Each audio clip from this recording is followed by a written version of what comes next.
is the Big O Show. This is the Big O Show.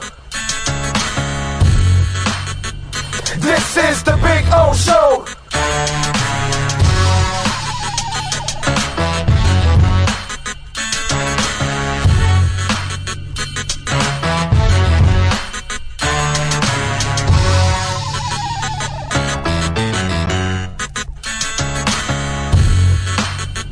This is the Big O Show. This is the Big O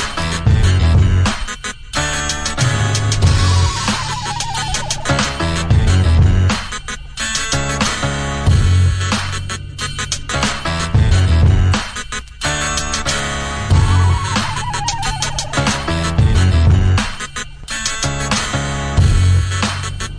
This is the Big O Show. This is the Big O Show. This is the Big O Show. This is the Big O Show. Sports fans love a place with great food, cold drinks, and TVs everywhere. That's why sports fans love Sports Grill and their 7 amazing locations. Check out the Bird Road location at 11481 Southwest 40th Street in the back corner of the West Bird Shopping Center. Sports Grill is also now offering some great employment opportunities. All kinds of positions are now available from kitchen to hosting. Call for more information at 305-485-8845. From wraps to salads to amazingly delicious specialty dishes, Sports Grill is the home to the legendary special grilled wings. Since 1987, Sports Grill, good food, good drink, and good friends. It's the Big O Show. Judge, you tuned in to the hottest sports radio. When you need your warehouse looking good while staying efficient, there's only one place to find the finest racks in the business. Pallet Rack City in Hialeah. 305-424-8547. That's 305-424-8547. Pallet Rack City is the company you need when you want your warehouse sporting the finest racks in the business. After all, who doesn't love a great rack?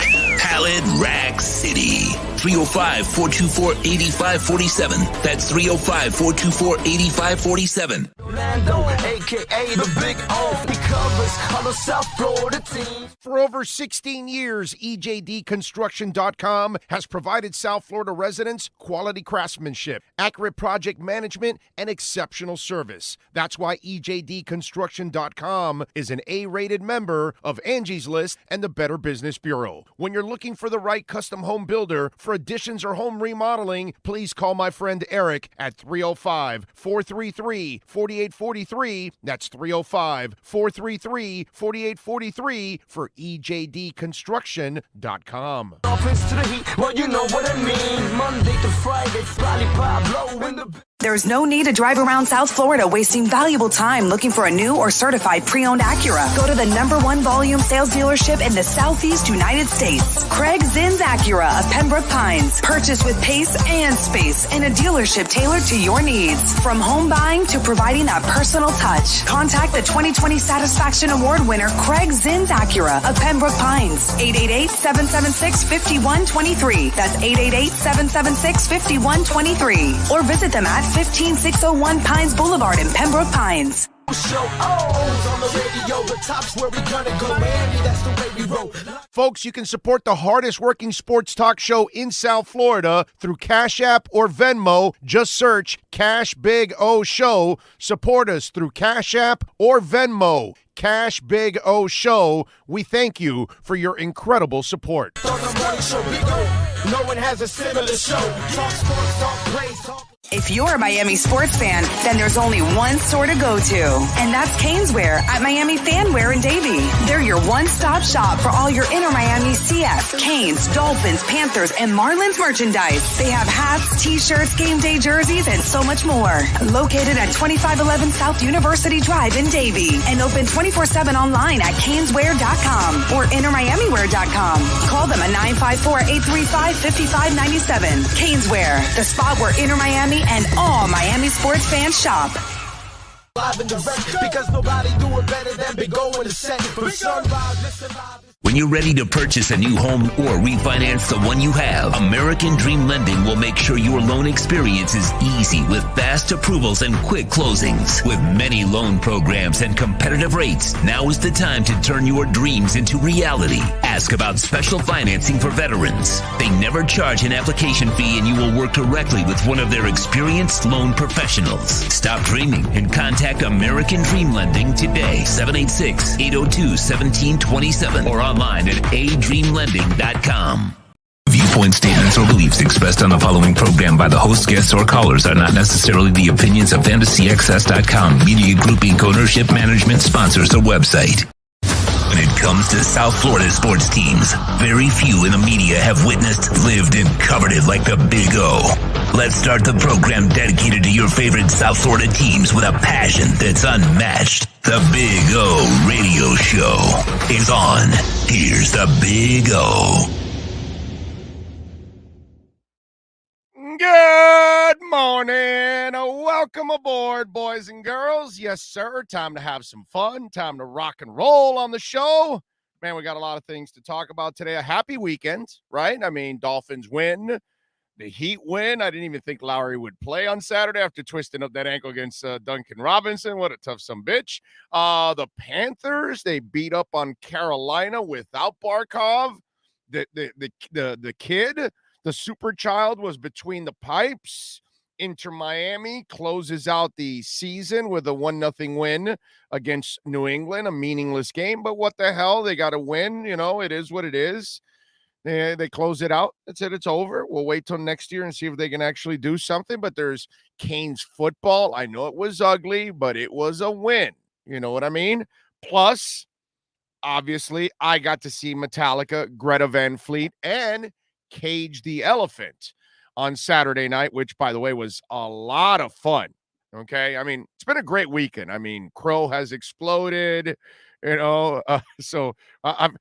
crypto has exploded. Bitcoin is booming. Ethereum's booming.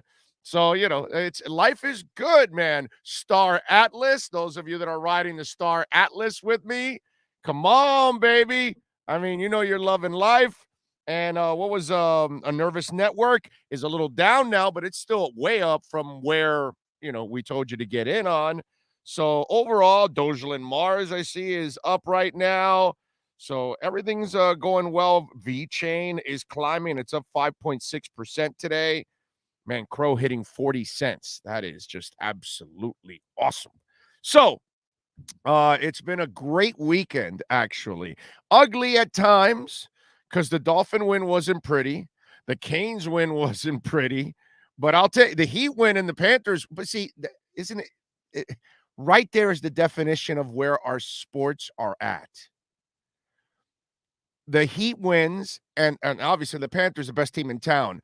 So the Panthers beat Carolina, and as we all know, well, some of us know that follow the Panthers, you know, Carolina's been a pain in the ass. Freaking Trocheck still got a goal and assist in the game.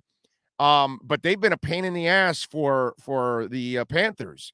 And listen, the Panthers have taken down good team after good team after good team this year, man. I mean, 10-0-1 right now. So that was freaking awesome. And again, they're awesome. And then the Miami Heat, they go and beat Utah. And let me tell you, I bet Utah. I took the 2.5. You know why? Because I thought Lowry wasn't going to play. And I said, oh, man, without a point guard, it's going to be tough for them to win. Maybe they eke it out. But I think – and I only lost by 0.5 point. And that's the only reason I took it, because I said, you know, I don't know why they're favored when Lowry may not play, but Lowry ended up playing. The dude got a triple-double. So I got to learn a little something about the dude, because he is wired like he is old school wired. So I like that about Lowry, obviously, and it was a beautiful win by them. And it shows you when you watch the Dolphins, yeah, they won. They beat the worst team in the NFL. And they had 5 turnovers. I mean, you look at the stats. They had 5 turnovers. They went scoreless in the second half. They averaged 1.9 yards per carry. They averaged 3.6 yards per offensive play. I mean, they were pathetic, and they won. And then the U, they gave up all kinds of wacky scores on that 2-point conversion, on that. I mean, just everything was just crazy, right? For the U. And they still ended up eking it out 33-30. And it shows you how you have two mediocre and bad programs in the Dolphins and the Canes, whether one's professional, one's college, whatever. And then you have two exceptional programs in the Panthers and the Miami Heat. It's a complete contrast. Now, we're happy that they all won, obviously, but it shows you that even in the win, we're happy, but you can see the ugliness in it. You know what I mean? You can still see that the Canes aren't really that great. They're not really well coached. And in a way, I almost feel like they're trying to be bailed out by getting really talented players that they've been able to recruit. Because, I mean, Charleston Rambo, what do you have, 200 and something yards? What do you have here? What was it? 210. And Knighton had 162. And Tyler Van Dyke, I mean, he just seems like a stud, dude. 389, 3 touchdowns, 22 of 34. So it was kind of it just showed you a little bit this weekend about where the Dolphins, where the Canes are at, that our football programs are nowhere near anything to be respectable. Forget about winning. Forget about national championship title in ACC. Forget about winning the division or getting the AFC championship game or even a Super Bowl. These teams aren't anywhere near that. And none of the coaching staffs have convinced us. Obviously, it's nice that Manny's won 3 in a row, but it's not like we're saying, oh my God, Manny has arrived. I'm just happy that they won at least. It's cool. And I'm glad that the Dolphins won. But really, the substance in town belongs to the Panthers and it belongs to the Heat. These are the real teams that you can actually invest your emotions. You can invest your money. You can invest your time, and that you're going to get a satisfactory return. You're not going to be severely disappointed. And that's the difference there. Whereas the Panthers and the Heat might have a loss, and you might say, well, you know, they were really good today. It's just you got to like tip your hat to the other team. We're saying, wow, they won, and we feel like, man, they sucked. You know, and they played a terrible team. And I was in Atlanta. So I'm driving around before I got to go in for the concert, and I'm listening to the post-game show for Georgia Tech. And they felt like this was a winnable game.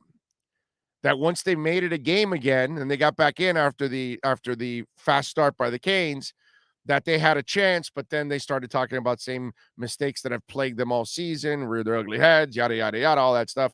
I don't really care. But it was funny. It was nice to hear the other side while I'm there in Atlanta right after the game. You know what I mean? Hey, what are you going to tune into?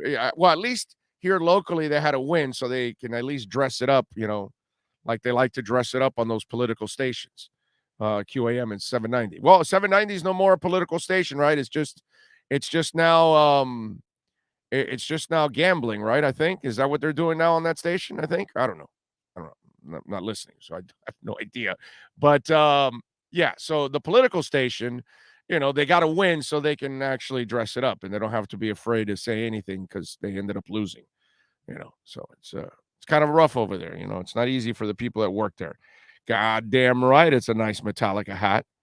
Had to get me a little Metallica hat.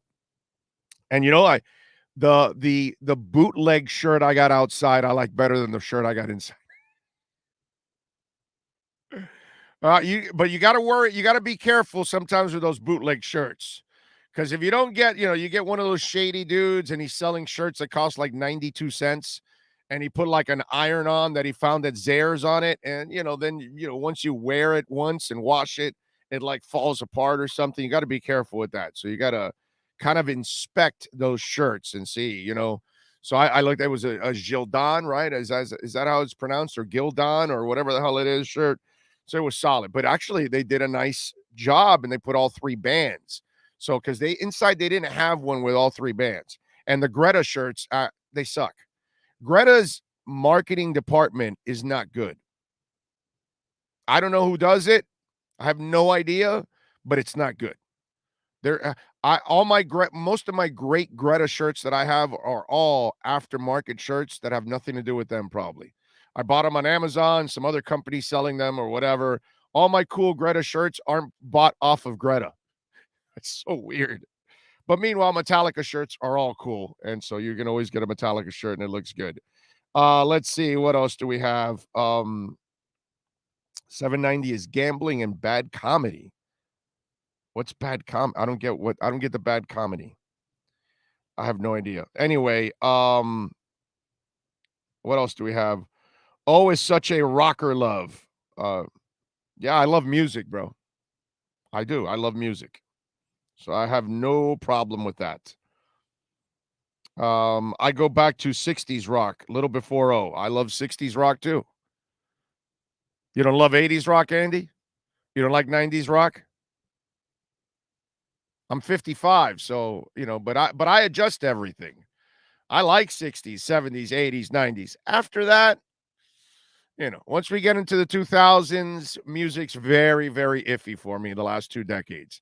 It's mostly miss, very few hits. There are artists I do like over the last 20 years, but it's not like it was like in the 60s, 70s, 80s, and 90s for me. Because for me, 90s was the last great decade for music. 60s and 80s were the most creative decades of music. And then 70s and 90s were all just phenomenal decades for music also. But after that, I got to say the last 20 years doesn't even come close to the prior 40 years. Not even close, dude. It's very few great artists where we can go back and find plenty. But I know some people they only like the older music. They don't like any of the newer music. I'm not like that. I like some of the new music, but it's not nearly as often as I used to with all the past. Big O, how was the vibe at Sports Grill after the win? It was good, man. And by the way, thanks to all the people that showed up. That was very nice of you to show up. And I know it's not easy to show up for a Houston Texans game. If you got time on Thursday night, we will be there. We will have 2 shows on Thursday. Now, the morning show will not be a full show. Just warning you. Wednesday morning, it'll be a very abbreviated show that Sean and I are going to be doing. We have 4 more hours to do in the afternoon, in the evening. And so, and we're going to be up late. And we're thinking that maybe the Friday show may be on a little later than 10 a.m. Okay? Just to kind of warn you a little bit here because, I'm a human being, bro. It's Sean and I are just normal human beings. And what I did this weekend was kind of superhero-ish, but, I'm 55. I can't keep doing that. You know what I'm saying? So and the only reason I did it, it's because I had those tickets a while back and I knew Greta wasn't coming down here or Cage the Elephant. So, I've seen Metallica and I could have gone to the Thursday concert, but I got to be honest with you. I got the ticket to go to Atlanta and the plane ticket for less and we split the car because we had to rent a car. We got all of that for less than we would have gone for the one on Thursday and a better concert because we ended up getting Cage the Elephant and Greta Van Fleet. Whereas here you got Trivium. And Trivium's all right, but give me a break. Cage the Elephant and Greta Van Fleet are 1,000 times better than Trivium. I'd rather watch those 2 bands way over Trivium. So the concert was superior, so I had to go. And that's the only reason I kept the whole thing, because I won't ever do that again. I'm not. When I was 20 or 15 or 25, I could do that and, not miss a beat. Although yesterday, I got to say, we had pretty good energy considering everything for a 55-year-old man to do that. It's amazing. Big O, what crypto should I put some money in? Victor, that's a loaded question, my brother. It's a loaded question. So it's a very technical question. I don't know who you are. I don't know what your financial situation is. I don't know what cryptocurrency you're in right now. Do you have Crow? Do you have Coinbase? Do you have Voyager? Do you have Gate.io, Binance? I don't know where you're at, my brother. So that's like a question that I have no idea. And remember, I throw the suggestions out. I'm not a financial advisor. I'm not going to tell you what you do with your money. I'm going to tell you what I'm doing with my money.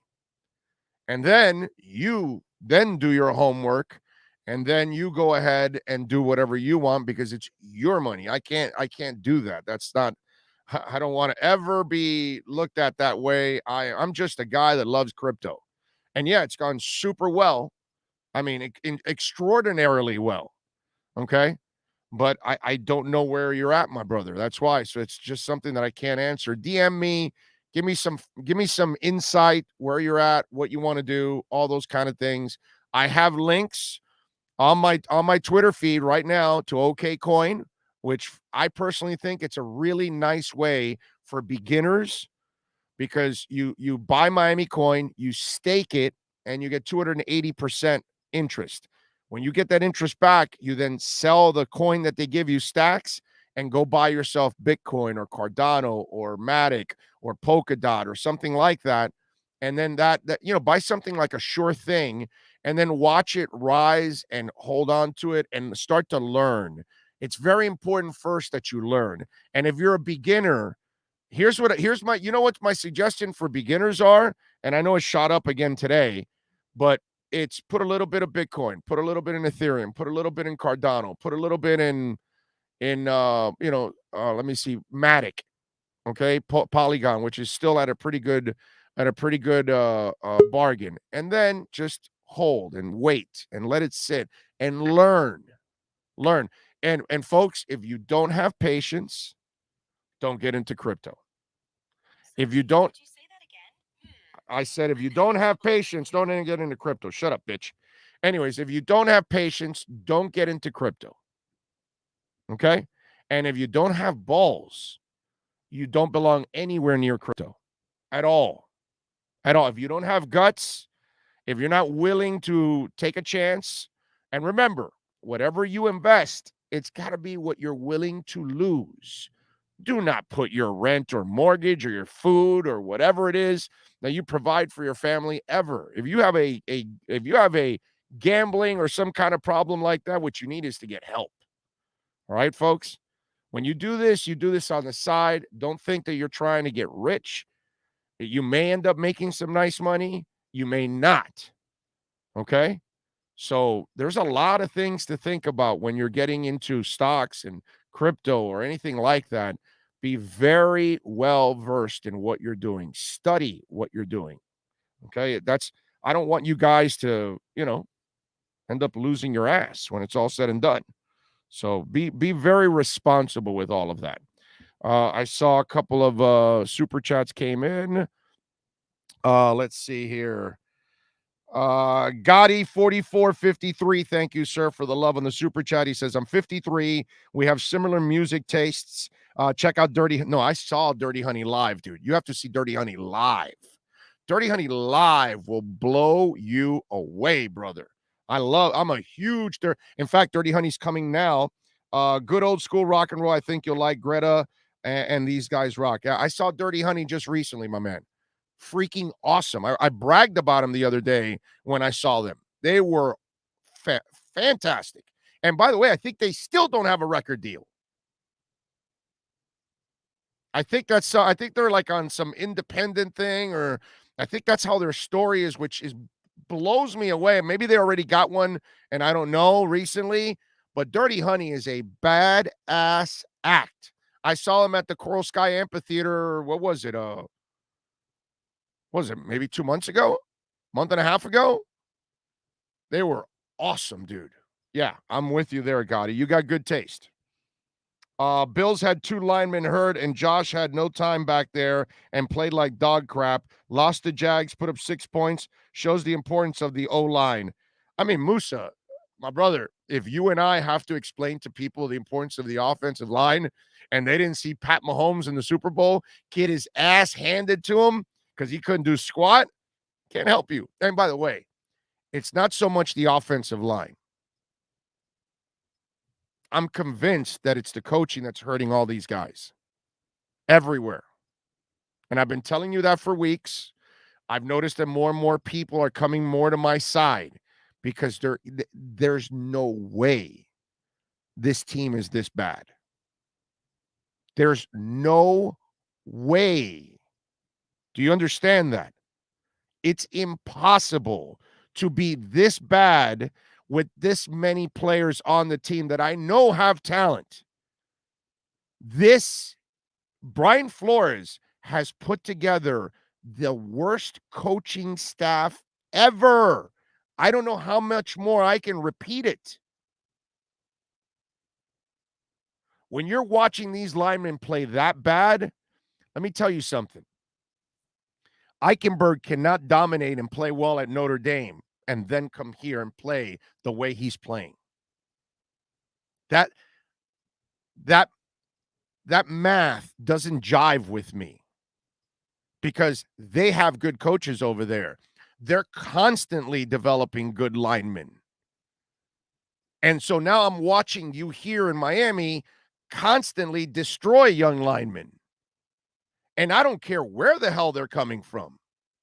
Like I told you, Tua and maybe Eichenberg, they walk around that facility going, holy crap, we had better coaching, better structure over in our colleges than we do here. And I'm not joking. I bet you Brian Kelly at Notre Dame, his crazy ass has a much better staff than they got here.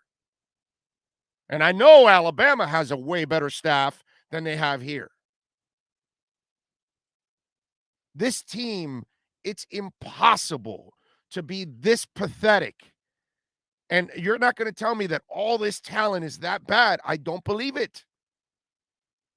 I believe a lot of these guys go to other places with good coaching, and they play way better than what they're playing right now. Like we've watched in the Billy Turners of the world leave and go play somewhere else, and Wes Welker and whatever. Over the years, you watch other guys leave, and then you're like, well, wait a minute, dude. How come they can get more production out of those guys than we can here? It's like watching Spoelstra, right? He'll grab Whiteside, and Whiteside will play like he's never played. James Johnson will play here like he's never played before in his life. And I'm sure other places are going, dude, how come James Johnson never played like that for us? You understand? So it's the reverse. I go back to how I started the segment, that it's interesting how you see the Heat and the Panthers win this weekend, and they beat, quality teams. And that's because they are quality. And yet you watch the two football teams, and they beat two terrible teams by playing also terrible football. It shows you where the Canes and where the Dolphins are at and where the Heat and the Panthers are at.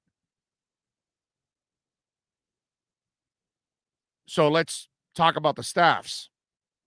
It's probably the issue, right? Manny Diaz, Flo staff, Spo, Panthers, probably a lot better.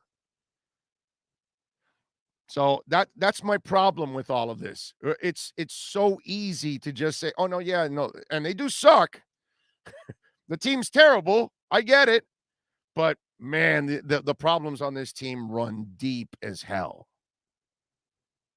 And the crux of it is definitely that coaching staff. They don't know what the hell they're doing. There's, it's hard to point at a lot of players that are doing well on this team. Name me one coach that is doing well on this team. There's not one. There's not one coach that you can actually say, that guy's doing a good job. At least we could say Gesicki's doing a good job. At least we could say Javon Holland's kind of developing. You know what I mean? You can start to point out at least a couple of things that guys can overcome the crappy environment that you have around you.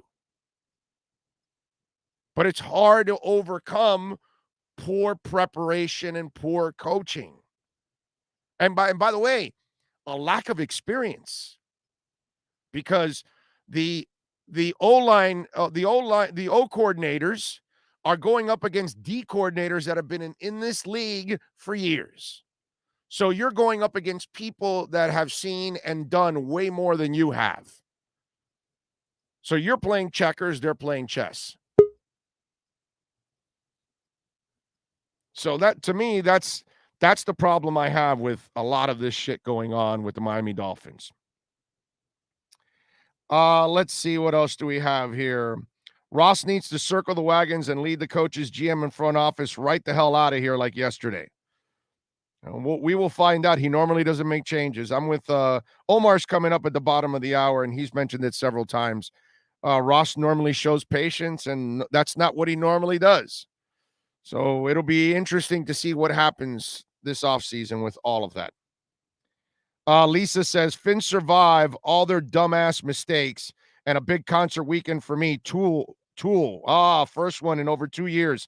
Felt great to see a live show again. Even hit a little slot machine jackpot. Nice, Lisa.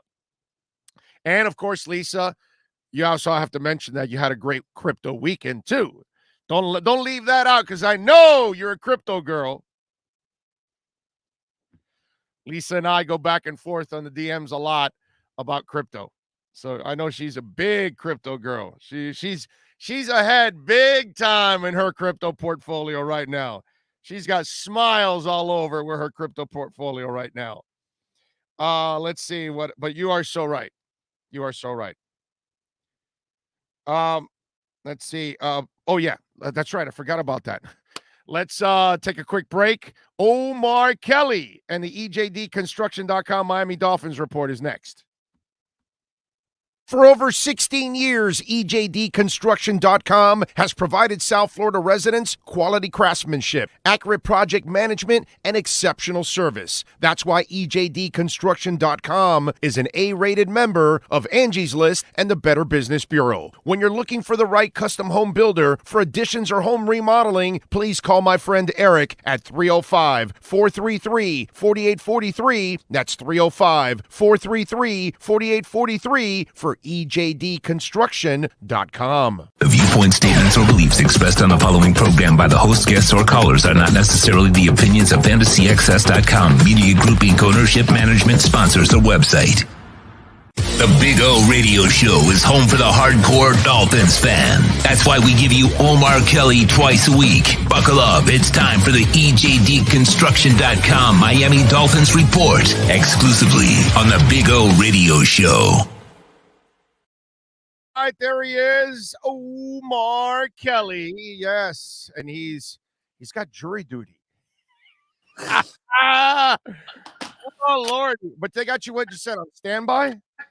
Yeah, I'm doing my civic duty, but I'm going to be on standby for the next 2 weeks. I don't really understand this. This is not necessarily how it's happened to me before. It's like you usually go in, you show up, you might, sit there all day. You might get a case. This time I'm supposed to call in the afternoon every day for the next 2 weeks. Yeah, they do that. Yeah. I've never had that done like that before. No, I've done it like that, and then within the next 2 weeks, you'll find out if you're going in or not. And sometimes a lot of times you don't end up. But I'm telling you, once you get there, you act crazy. You say everybody's guilty. That's why they're here. They're all guilty. Damn it, fry them all. And then they'll say, "Sir, we need to excuse you," and that's it. And you're done, bro. I'm telling you, it works 100% of the time. I usually don't even have to go that depth. They don't even ask me a question. They just excuse me. I'm like, once I was asked, what's your profession? And I was like, I'm a journalist. And they were like, okay, you're excused. All right, there you go. Yeah. Yeah, and the fact that you don't want to commit to Mike Gesicki, they probably think you're crazy, so they don't want you around. That's probably what it is. It's not a matter of committing to Mike Gesicki, Big O. It's a matter of giving him a multi-year contract and locking him up, and that's not something that I'm interested in doing. I will give him the franchise tag, which is something that I decided at the end. I decided that last season, like. Yeah, I'm not re-signing Gesicki to a multi-year deal like he's an elite tight end. I'm giving him the tag. I'm sorry. Like, do it again. I don't know what more we want this guy to do. He's block. Block. He's not going to block. That's okay, not. Then I already told you already that you're in fantasy land. There's good. 5 guys in the league that can do that. They 4 need or a 5 wide guys. receiver. There's Okay. 4 or 5 guys in the entire world that can actually block and catch like Gesicki. Listen, there are a lot of tight ends. Yes, they might not be able to catch like Gesicki can, but there are a lot of tight. Here's my number one issue. I got your perfect analogy. Okay, here's where you need to relax. You got to open your mind up. The world is changing. No. The world. Listen to me. The world is evolving. Okay, who do you think cares more about defense in the history of South Florida sports over the last 25 years? The Miami Dolphins or Pat Riley? Pat Riley. He's evolved. Okay. So he signs Mike Gesicki, a.k.a. Duncan Robinson, to a 5-year, $90 million deal. He can't play defense, Omar. He can't even get in the way of people, Omar. But Pat Riley understands that the skill set he brings, it stretches the defense. It adds an element to it. So he is flexible enough to understand, I got to have this on my team because the game has evolved. Football has evolved. Mark Bavaro is no longer needed. And that's just one of those things. And if you happen to have the one guy that can actually block and catch magically in the air like that, then, dude, God bless you. You got Darren Waller, you got Kittle, you got Kelsey, not even Kelsey to that extent, but still, whatever. At least you got a great one. This kid is Duncan Robinson. And so you have to adjust and say, okay, he's not the classic guy. That's because we're getting away from the classic guy. There's less and less of those guys as time goes on because sports have evolved, Omar. You can't find a baseball player that can hit power and hit to opposite field and lay down a bunt. But 20, 30, 40, 50 years ago, you can get many guys to do that. So now they're specialists. And that's what it is. Sports is loaded with all kinds of specialists. And nowadays, the tight end has become a specialist because he's so athletic and so explosive. He's leaning more to a wide receiver, even though he is labeled as a tight end. That's why you re-sign Duncan Gesicki. I'm glad you pontificated for 2 minutes on that. That gave me the opportunity and time to do some research for you. Yes, yesterday's game. Yes, Mike Gesicki played 59 snaps. They don't have any receivers, so clearly he's going to have to play. And they don't have a quarterback, and they don't have an offensive line, and they don't have a running game. But go ahead. Okay, yes, we all know what they don't have. Because if they had a running game, then they have the middle of the field a lot more open, and Gesicki would catch double the ball.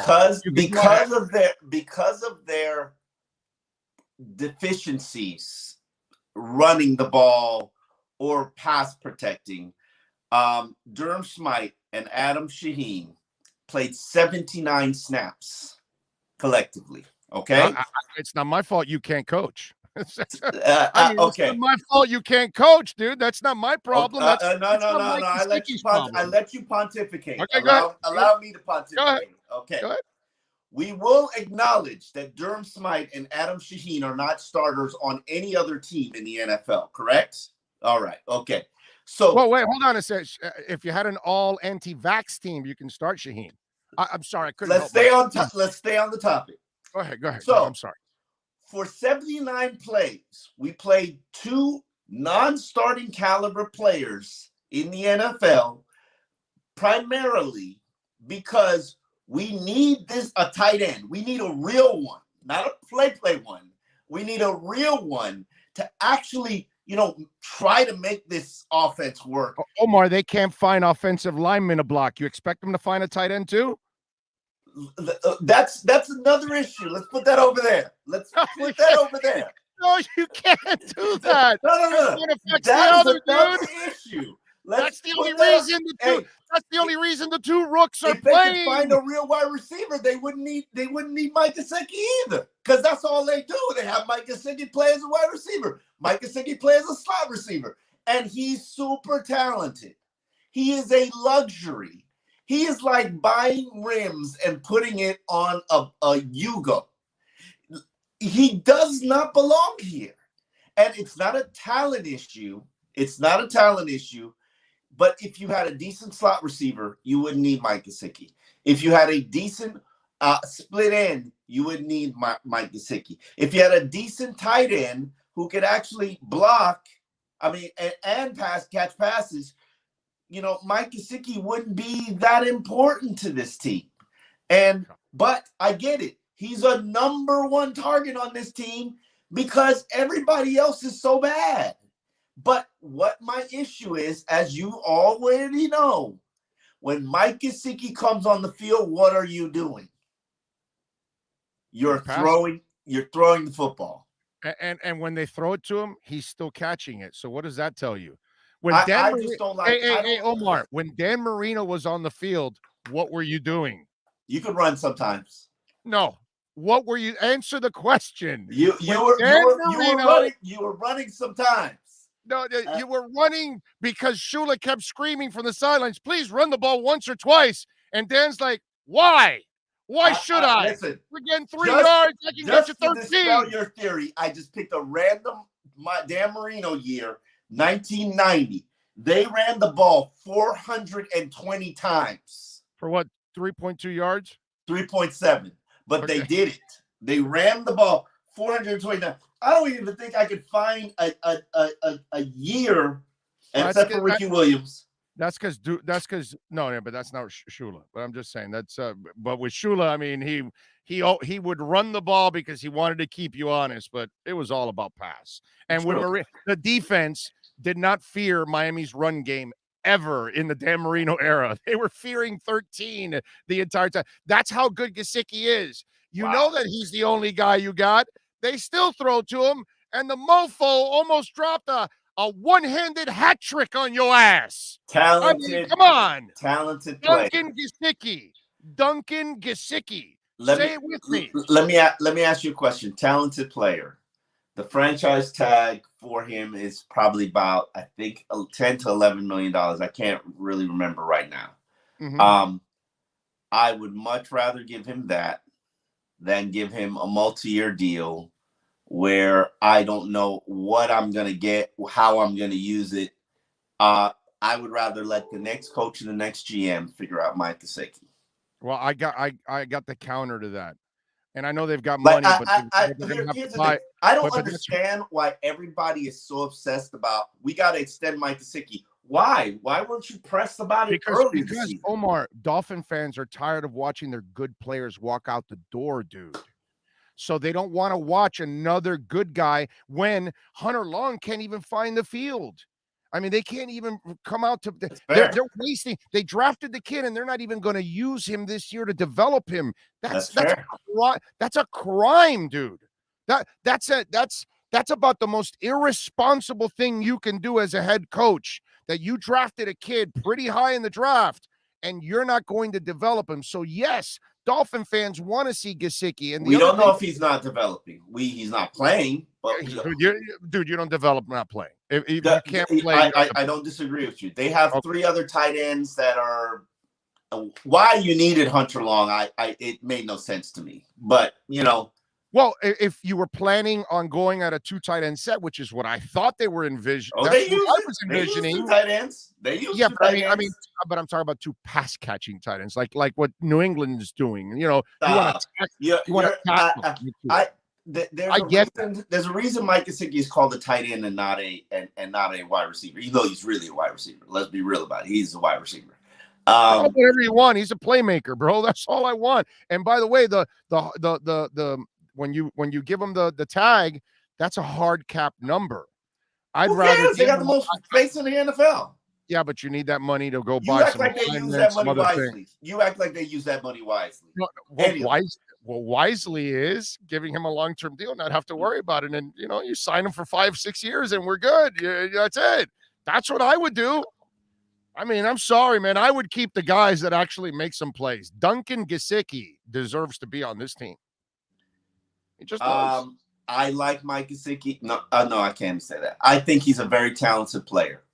I cannot like him because when he's on the field, he telegraphs your intentions. He gives your entire play away. I don't feel comfortable with that, and I've never felt comfortable with that. If you are going to play the tight end position, you need to at least have some decency as a blocker, and that's not the case with Mike. Unfortunately, it is what it is, and they know who he is.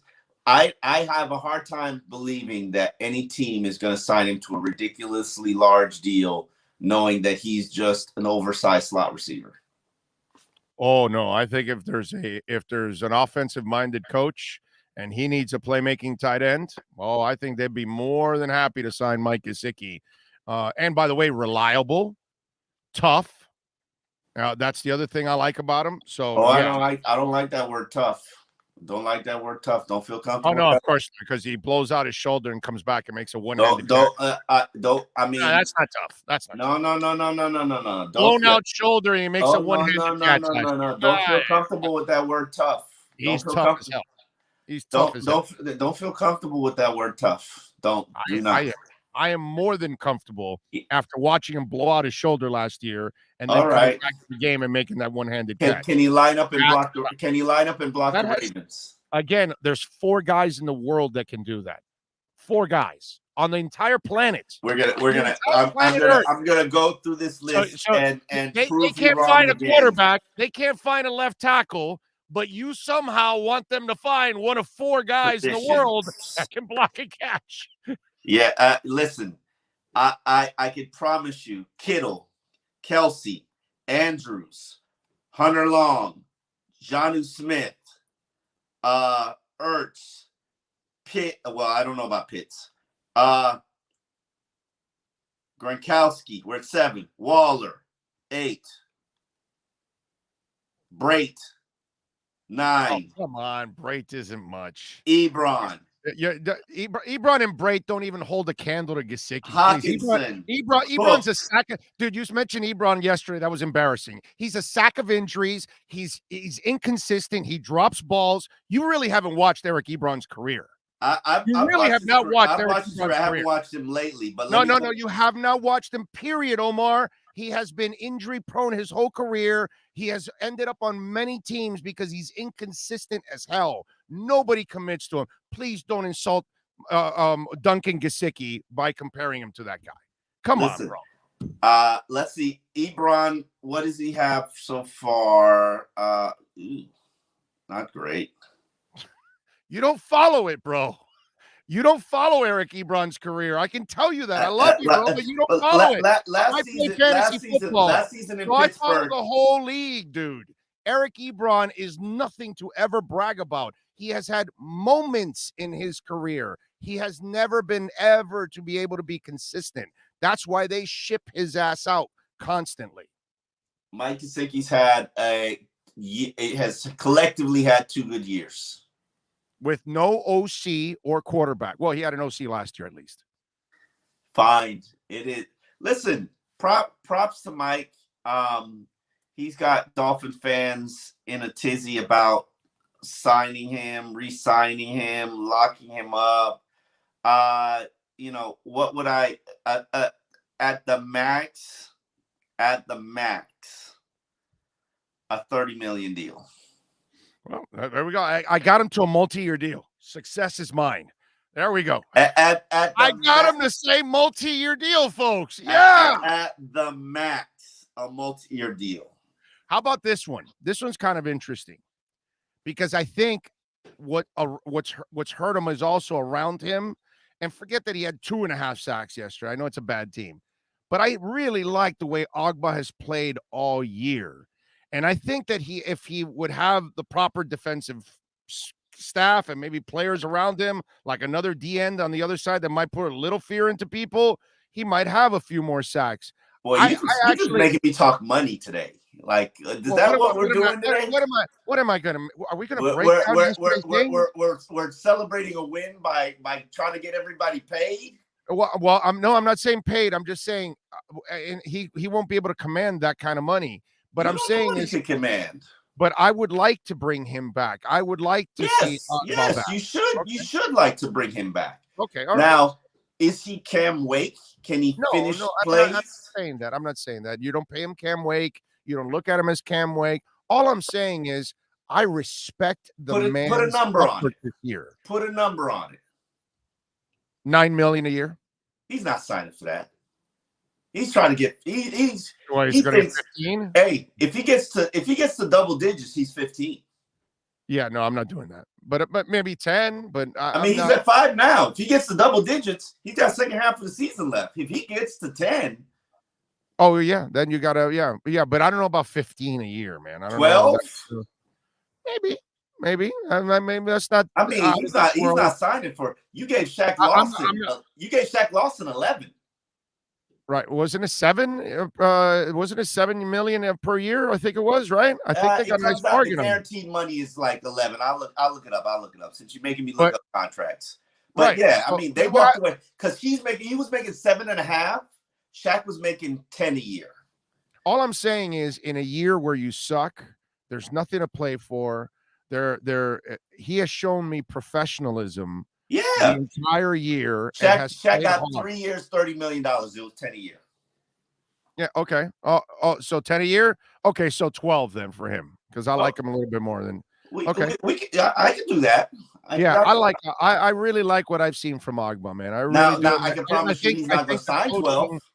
How's that? I said I promise you he's not going to sign 12. Okay, but that's a fair. I mean, I don't know. At this point, he should take it to the market. At this point, yeah, he's better. Yeah, you're right. That's why I wanted to, because listen, we talked about the game yesterday in the post-game show, and it was an ugly game and all of that. But I'm just wanting to kind of address some of these situations that they're going to have to address as the second half of the season. You sure they're going to have to do it? Well, I'm not sure. But what I mean is they're going to have to address is, the Miami Dolphins, whoever the Miami Dolphins may be in the offseason, if there's any changes or if they keep the same staff. These are decisions that are important decisions. And I think as a lot of Dolphin fans, and I'm one of them, I'm kind of tired of seeing players walk out the door, and Gesicki would be one that I would like to keep because there aren't a lot of positives on this team. But these guys are kind of some of the positives on this team. Here's my situation with yes, the last decision I would have allowed them to make as a group, a collective, is Deshaun Watson. I don't allow them to make any other important decisions. My wallet is closed if I'm Steve Ross because I don't know you. I don't trust you. Show me that this team can play for you, that they're not going to quit. And that's a weekly basis thing. Let's address Mike Gesicki's numbers. Cut franchise tag. To transition him, it will be $9.3 million. That means whoever wants to pay him, we get rights of first refusal, a Charles Clay situation, and whether they put a poison pill in it, we can, we did Olivier Vernon that way, we did Charles Clay that way, we lost both players that way. Okay. So if you don't want to chance losing him, just put the franchise tag on him for $10.8 million. So to me, when you have the most cap space in the NFL, to buy yourself time, that's what I do. I slap the tag on him. I let the market, because the market's too hot right now. Two bums got paid by New England. Clearly, Gesicki's going to think I'm a $12 million a year player at the least. I'm sorry. I thought you were talking about Baker and X. All right, go ahead and say. Go ahead. I'm sorry. Wow. And that's another reason why I don't pay him, because I'm sorry, my decision making, my history of paying guys. Yes, it was a tough spot you were in with Jerome Baker. You couldn't have 3 top players go into free agency. You're going to lose one. But did you expect that Jerome would regress? No. Did you? But you also knew he was a limited player in terms of he's a coverage guy. He's not really he's not a thumper. Not a thumper. I know. Yeah, he's not a thumper. So, and he was never considered a thumper. He was never going to be a thumper. All my scouts told me he gets lost in trash. He gets lost in trash. Like, Jerome that's the line they used all the time. And trash, it means he can't fight through the clutter. Absolutely.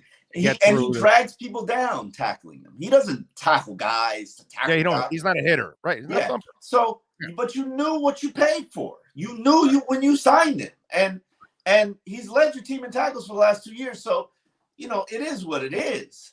But and my thing is, I don't want to. And X has given up 6 touchdowns. Who cares?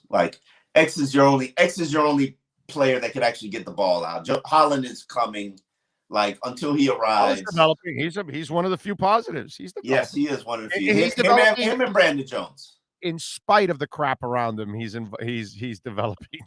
Okay, because all these guys, Gesicki, these people are performing in spite of the garbage. No. There were a lot of plays earlier in the season that Holland and Jones were screwing up.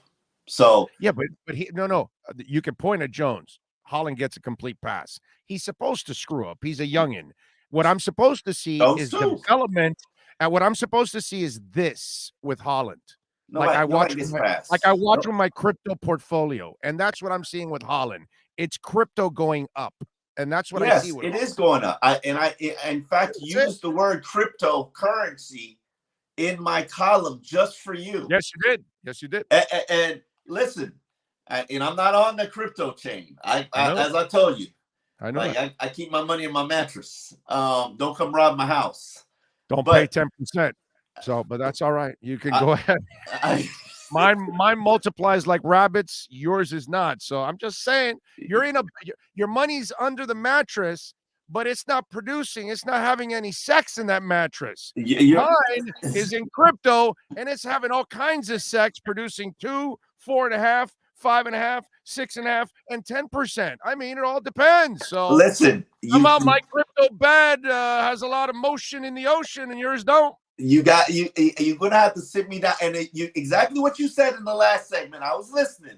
You, me, and Eric were at dinner, and you could have done all of that. And you guys were talking about crypto, and it was like you kept talking cooking. What the hell's wrong with you, bro? I want you to cook in crypto, not cook on the damn grill. I don't know nothing about crypto. Like I don't understand this. I still got medical bills. You have to take that. You have to take that step forward to step into it looking lost, and then gathering information until you find yourself.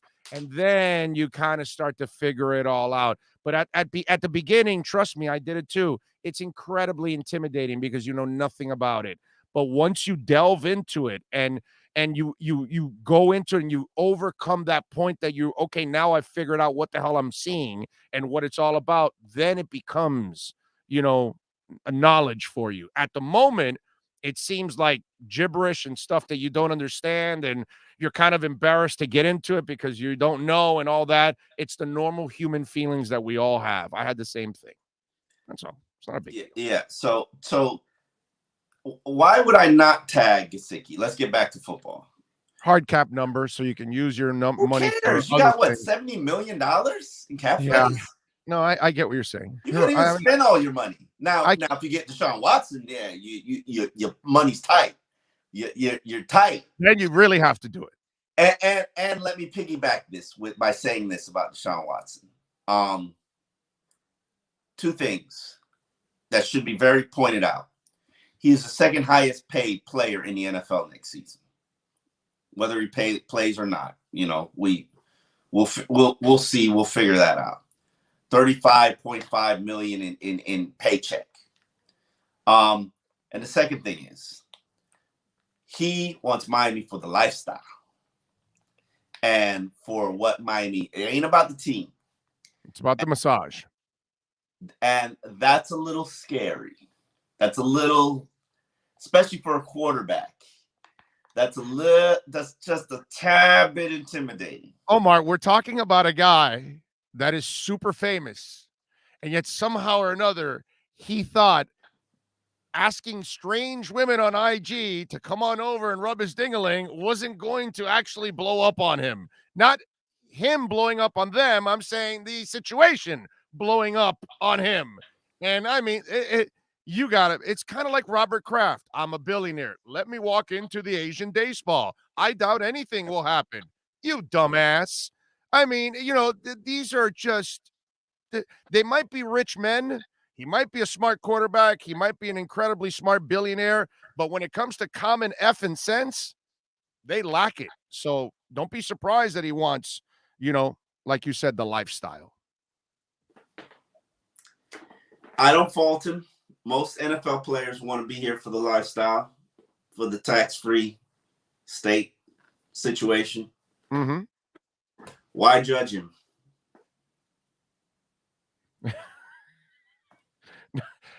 Well, you could judge him.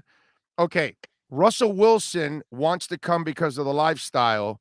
You can trust him because, okay, we know he and his beautiful wife, they are perfect for South Beach and all of that. But Russell's going to compartmentalize, and he's going to play ball, and he's going to do responsible things off the field. Deshaun Watson, yeah, he'll play well on the field, but off the field, you have no idea what he's going to do. So if he did that in the Houston nightlife, I can't imagine what he's going to do here in South Florida. So I'd be very nervous. It all depends on the human being that we're talking about. Brady wanted to open up his wings a little bit more after he got out of New England. Great. He gets to do commercials and crypto and all that, but he still is going to be a professional on the field. The best person that you could ever go to, and this is for people who actually know the individuals. I know Bruce Arians, who's the coolest dude in the entire NFL.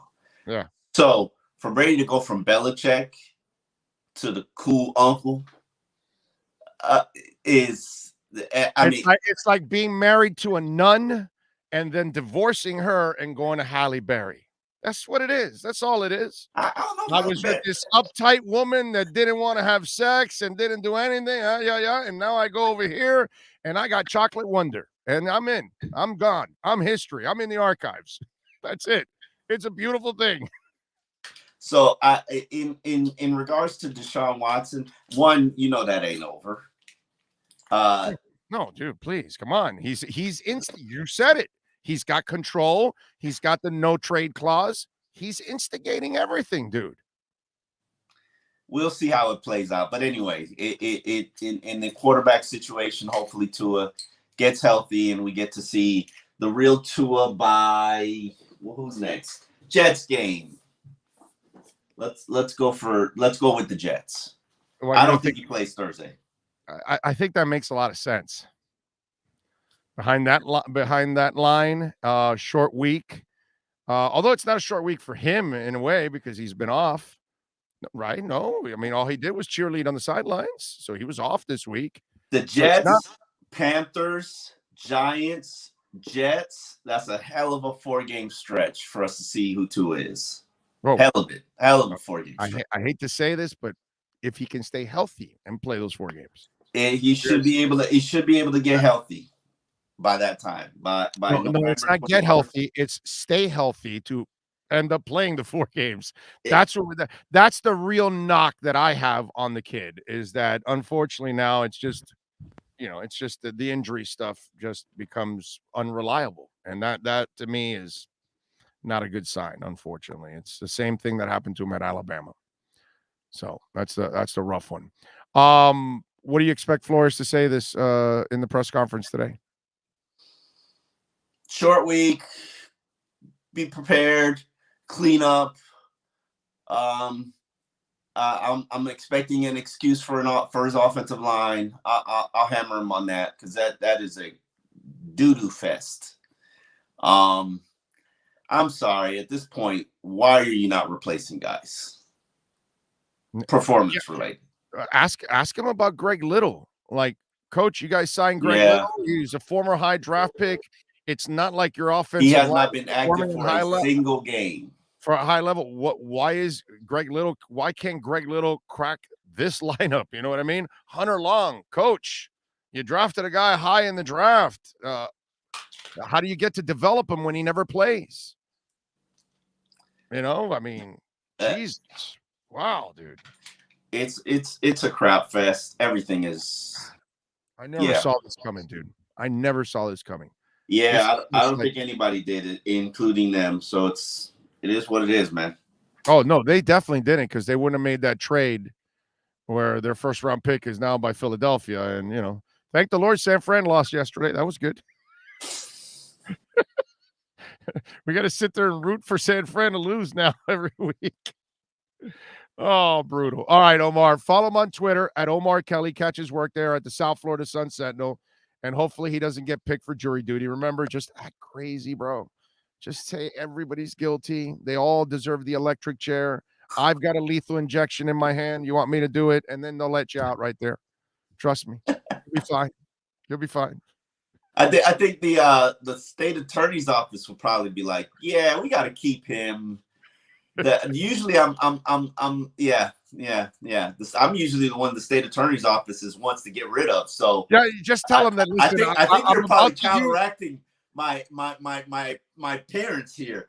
My parents makes the state attorney's office want to keep me.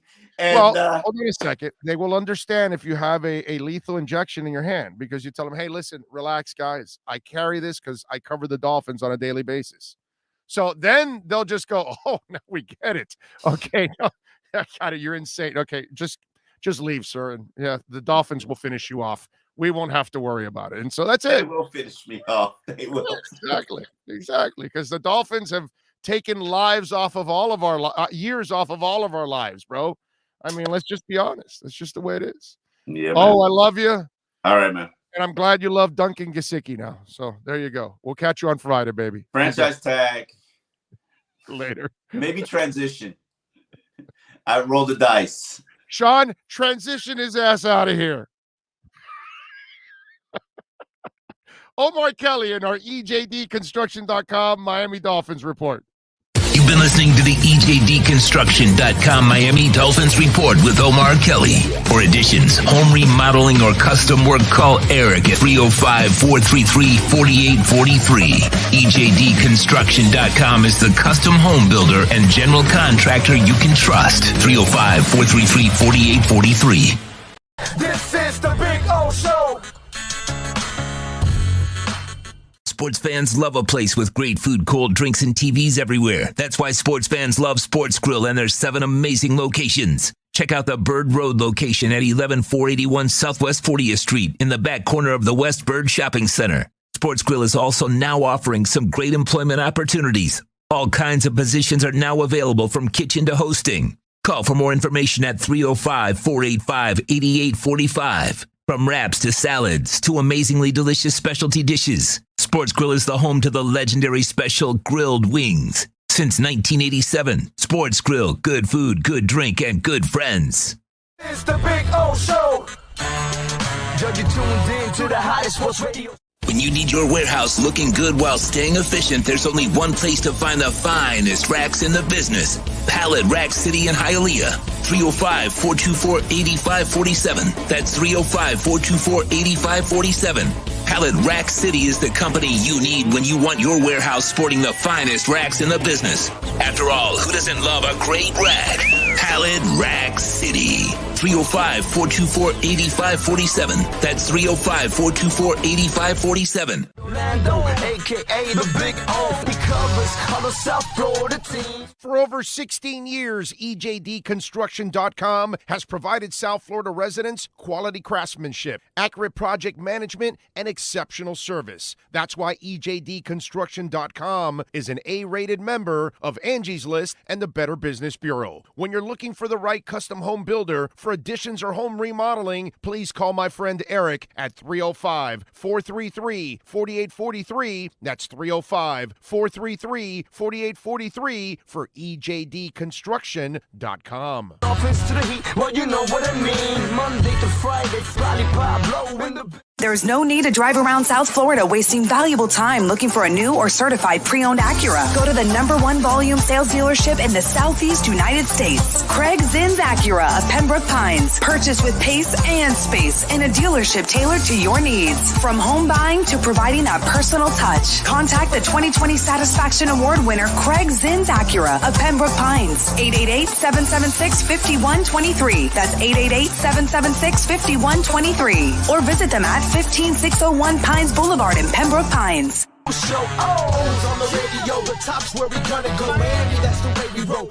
Folks, you can support the hardest working sports talk show in South Florida through Cash App or Venmo. Just search Cash Big O Show. Support us through Cash App or Venmo. Cash Big O Show. We thank you for your incredible support. On the morning show, Big O. No one has a similar show. Talk sports, talk plays, talk... If you're a Miami sports fan, then there's only one store to go to, and that's Caneswear at Miami Fanwear in Davie. They're your one-stop shop for all your inner Miami CF, Canes, Dolphins, Panthers, and Marlins merchandise. They have hats, t-shirts, game day jerseys, and so much more. Located at 2511 South University Drive in Davie, and open 24/7 online at caneswear.com or innermiamiwear.com. Call them at 954-835-5597. Caneswear, the spot where Inner Miami and all Miami sports fans shop. Live and direct, because nobody do it better than Big O in the set. From sunrise, listen live. When you're ready to purchase a new home or refinance the one you have, American Dream Lending will make sure your loan experience is easy with fast approvals and quick closings. With many loan programs and competitive rates, now is the time to turn your dreams into reality. Ask about special financing for veterans. They never charge an application fee, and you will work directly with one of their experienced loan professionals. Stop dreaming and contact American Dream Lending today, 786-802-1727, or online at adreamlending.com. The viewpoint, statements, or beliefs expressed on the following program by the host, guests, or callers are not necessarily the opinions of FantasyAccess.com, Media Group Inc., ownership, management, sponsors, or website. When it comes to South Florida sports teams, very few in the media have witnessed, lived, and covered it like the Big O. Let's start the program dedicated to your favorite South Florida teams with a passion that's unmatched. The Big O Radio Show is on. Here's the Big O. Hey, hour numero dos here on the program. We thank Omar Kelly for joining us here on the program like he does every week, multiple times, for the EJDconstruction.com Miami Dolphins report. Yes. Just doing some business here. And anyway, so lots of things to talk about. If you want to get in, 855-912-1056. That's 855-912-1056. If you want to get in on the text line. And you can also reach out to us. Remember, Cash App or Venmo, the links are right there on the YouTube page. For those of you that are listening to the podcast, Cash App or Venmo to make a donation, Cash Big O Show. That's Cash Big O Show.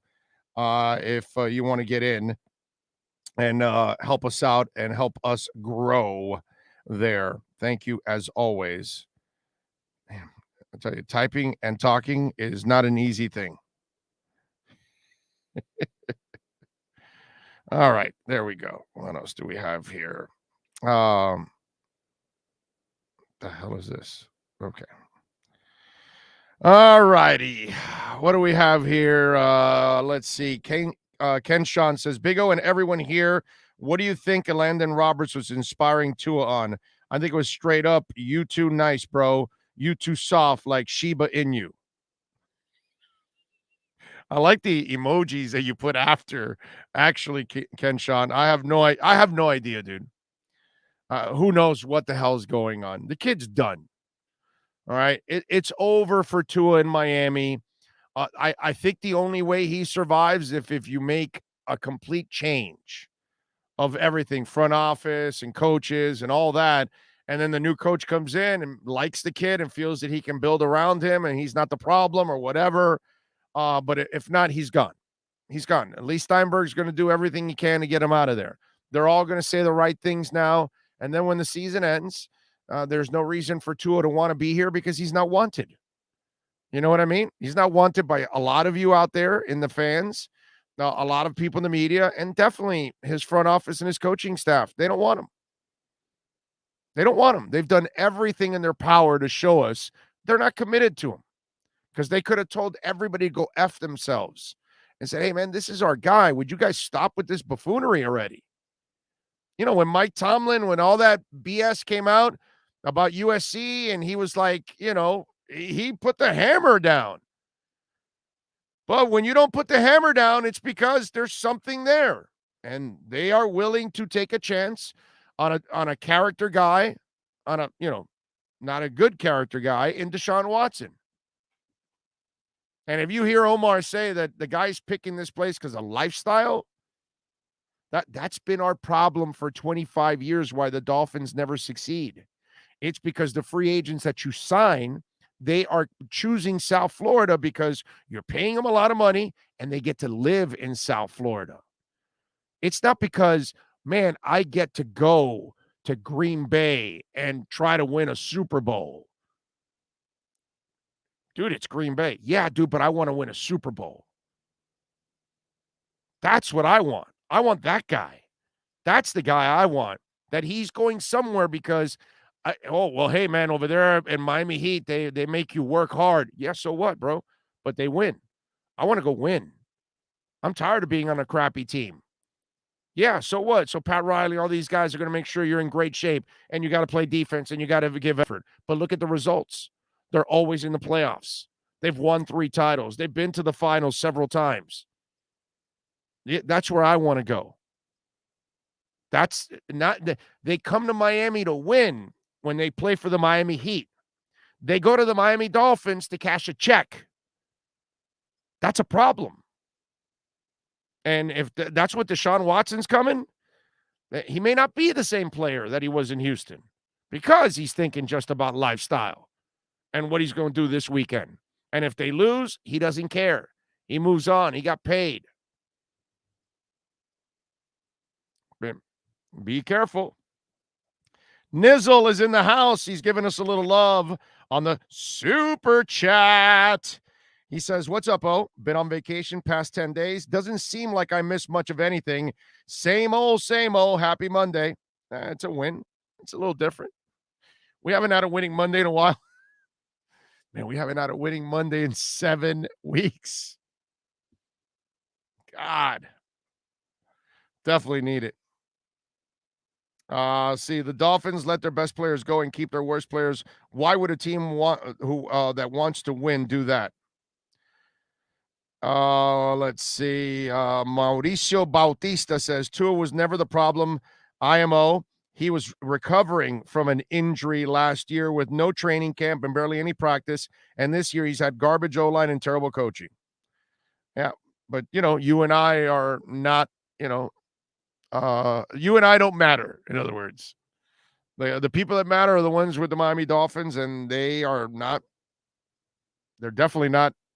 It's weird how you would draft a guy and then all of a sudden just give up on him that quickly. Like, wow, how did you decide this then? Usually if you decided, it's because you got incredible conviction on doing something like this. Get Ira on twice a week to talk Dolphins. Omar has no clue. You guys are tough, man. On a brighter note, how about that Kyle Lowry, eh? Wow. That was awesome. That was awesome. And that's from the guy that took the Jazz plus 2.5 because I thought he wasn't going to play. Lisa says, I had county grand jury duty for 4 consecutive weeks. Was an awesome experience and a vacation from a crappy job. Really fascinating.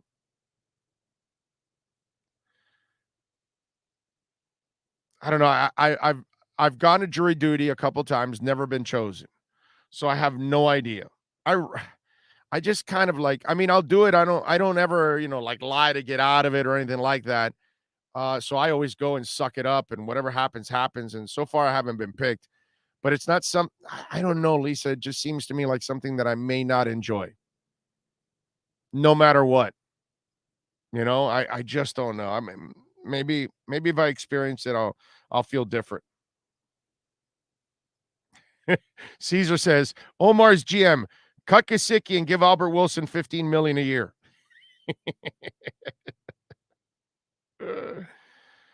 Man. Flores is a bad coach because he doesn't know how to play to his players' strengths.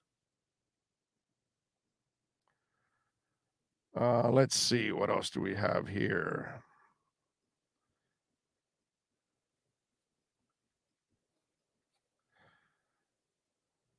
If you want to get out of jury duty, just say, I can tell by looking at someone if they're guilty or not. Okay. All right. Big O, I heard Tua and Watson have the same agent least. No, they don't. No, they don't. It's Mulugeta. It's not a popular agent. It's not like a big name. The guy he has.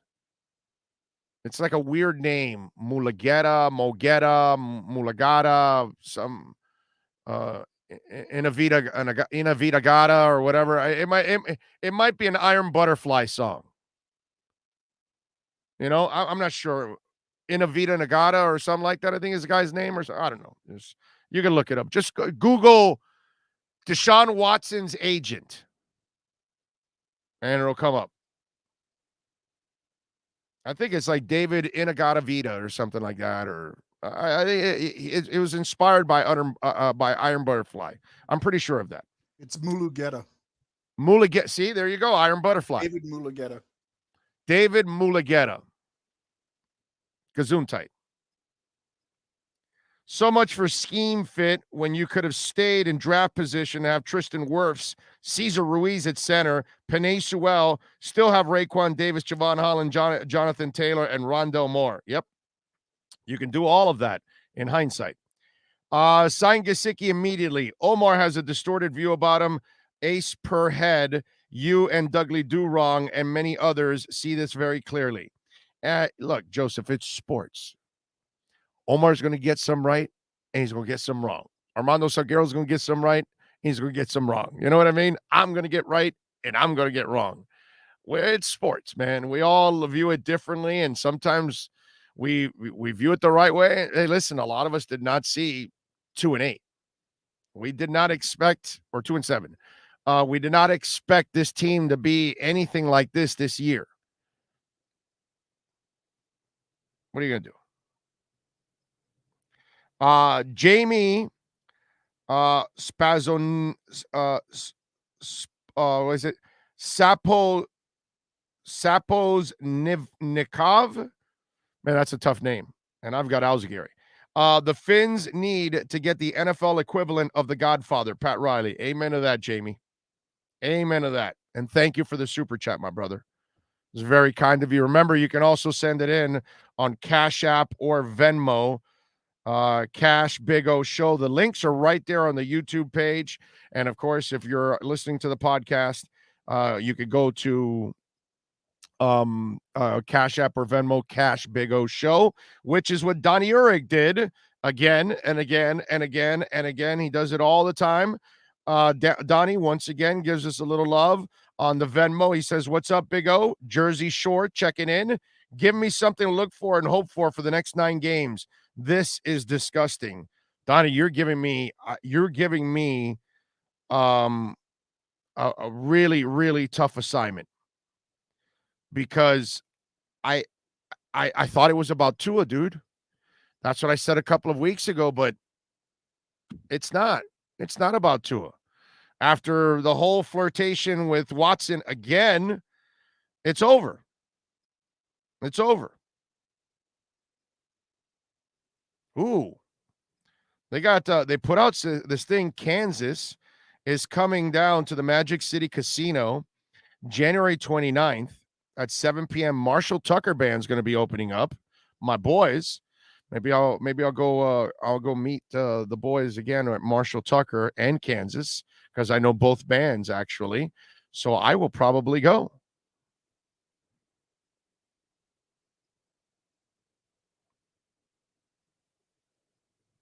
Yeah, not bad. They have $19 tickets, by the way.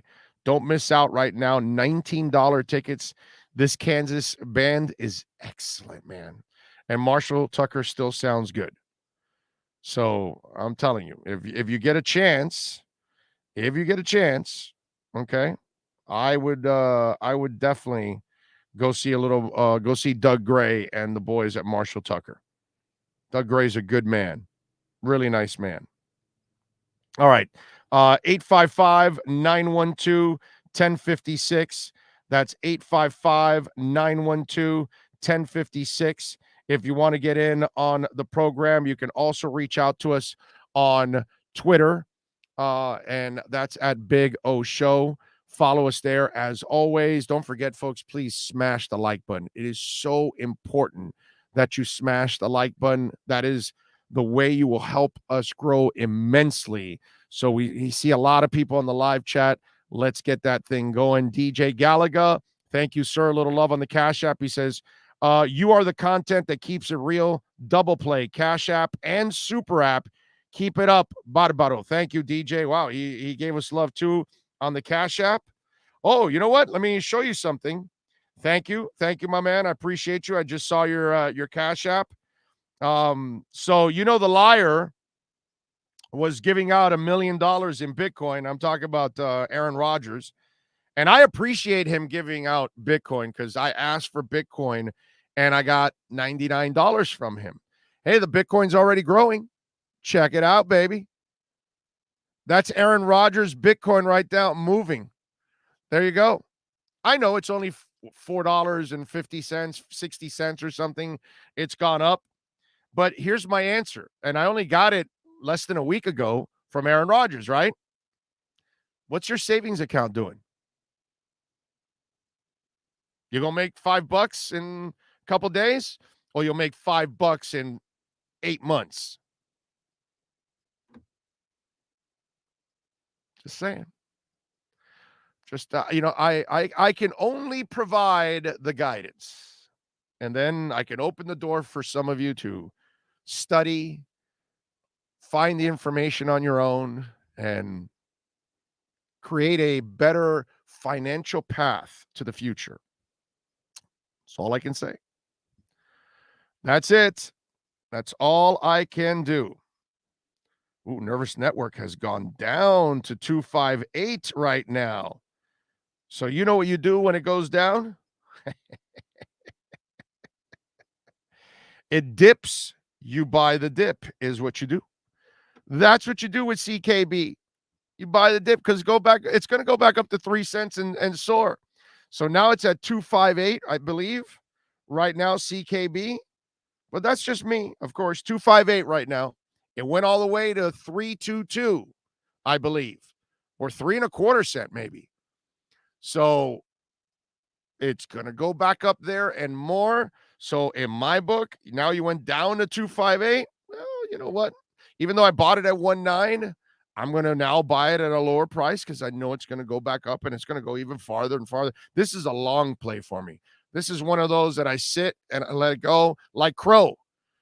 Crow, I got it like at 8, 9 cents, 10 cents, 12 cents, 14 cents.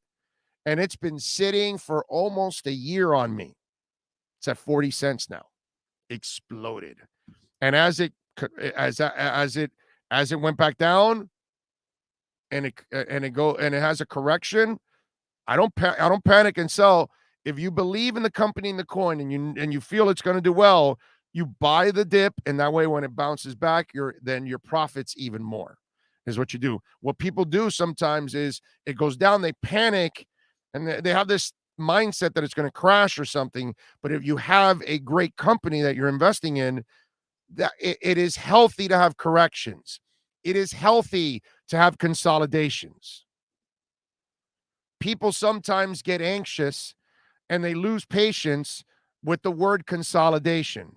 And they attribute it to failure in crypto, and it's not, or in stocks. It's healthy. It's healthy to go up. It's healthy to find a floor and then stay and consolidate on that floor and trade sideways for a while. That means you have built a floor now. Now you're ready to go up next again. So that's why you usually have your parabolic moves. Then you have the period where you come back down again. And when you come back down, you consolidate at a higher floor. And when you watch it consolidate at a higher floor, then you're ready to rebuy at that floor, and then it goes back up again. It's kind of the way it goes. So CKB now found a higher floor now in the 2.5s and the 2.6s, if you've noticed, in the last 18 to 20 hours. So now I'm looking at it going, okay, maybe this is a time that, and if the dip dips a little bit more, then I will dip in and buy a little bit more. That's what you do. And then when it pops up again, you will then be making a lot more money. That's how I do it. You can do it however you want. Dolphin Leroy, thank you, sir, giving us a little love on the super chat. Let's see. Flores and Greer cannot be allowed to screw up another offseason. Their reign of terror has to end at the end of this season. That's what St. Michael says. St. Michael, a guy named Saint, is talking about a reign of terror. Oh, no, the world's coming to an end. General says, I haven't given up on Tua, but if Rodgers would want to be in Miami, wouldn't be giving up on Tua. It would be that we have a great QB. Isn't Watson way better right now than Tua? I don't want Watson. It's one of those things you're kind of torn because we really don't know if the guy is innocent or guilty. That's the problem. It's not the Watson thing has nothing to do with his play. It has to do with everything off the field. You know? And then when you hear Omar say, well, he wants to come here because of lifestyle, we got Ira coming down at the bottom of the hour. That's why I use the Heat as the example. For 25 years, we've had players come down here to Miami because they want to play in Miami and cash in. And yeah, they're playing also for the Dolphins. Meanwhile, players come down to Miami because they want to play for the Heat and they want to win. Oh yeah, they live in Miami too. That's the difference. First, it's lifestyle, then it's football. And first, it's basketball, then it's lifestyle. That's when you have those priorities in balance, then your franchise will be in balance. Watch the Heat, complete balance. Watch the Dolphins, an utter disaster. And that's because of the mentality of the players that are coming down here. They're coming down here to enjoy the lifestyle, and then, whatever they got left, they'll give you on the field.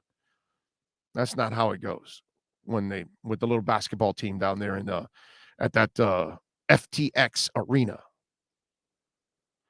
I wonder if the Louisiana Tech football program would let the Dolphins have coach Guglielmo and the Dolphins could send their offensive line coach to finish out their season. Oh, too bad. Oh, what can I tell you, folks? What can I tell you? It's a bad deal. But, hey, listen, we had a good weekend. Inter closed the season on a win, even though they ended up in 11th spot. You know that last year, Inter Miami was 10th. This year, they're 11th. For me, creativity starts with what ifs. Like, what if it takes place in a white Is that you or me? Or maybe beige? No, black. What if there's fire? Is that you or me? What the hell is that? Did that already. Huh, Sean? What if there are some old cars? Or not? It's got to be you. I got nothing open.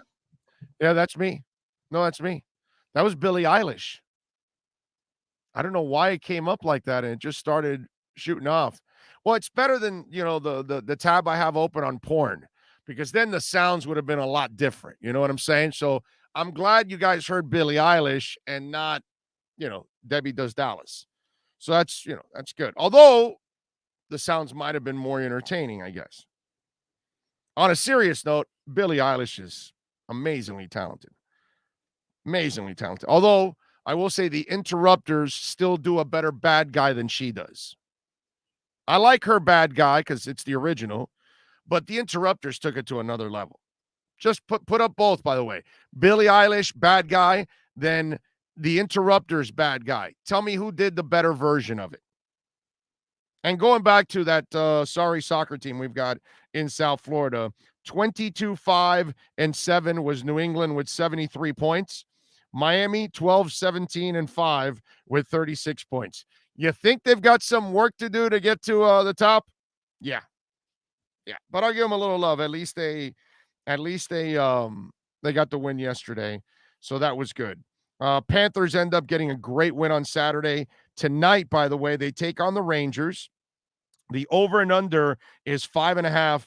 I did not see how much the Panthers are favored because they didn't have that line yet when I checked. So I got to look it up. You know what I am going to talk with Ira about when he joins us here at the bottom of the hour, the Miami Heat.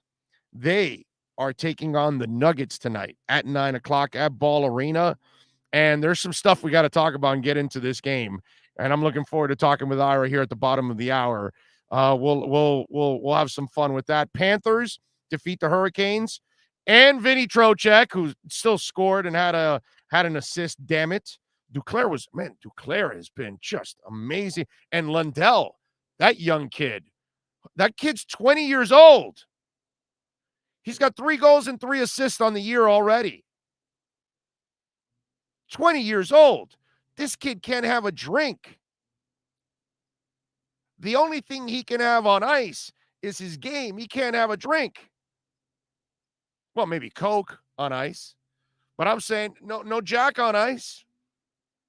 Not 21 yet. Amazing. It's fun to watch.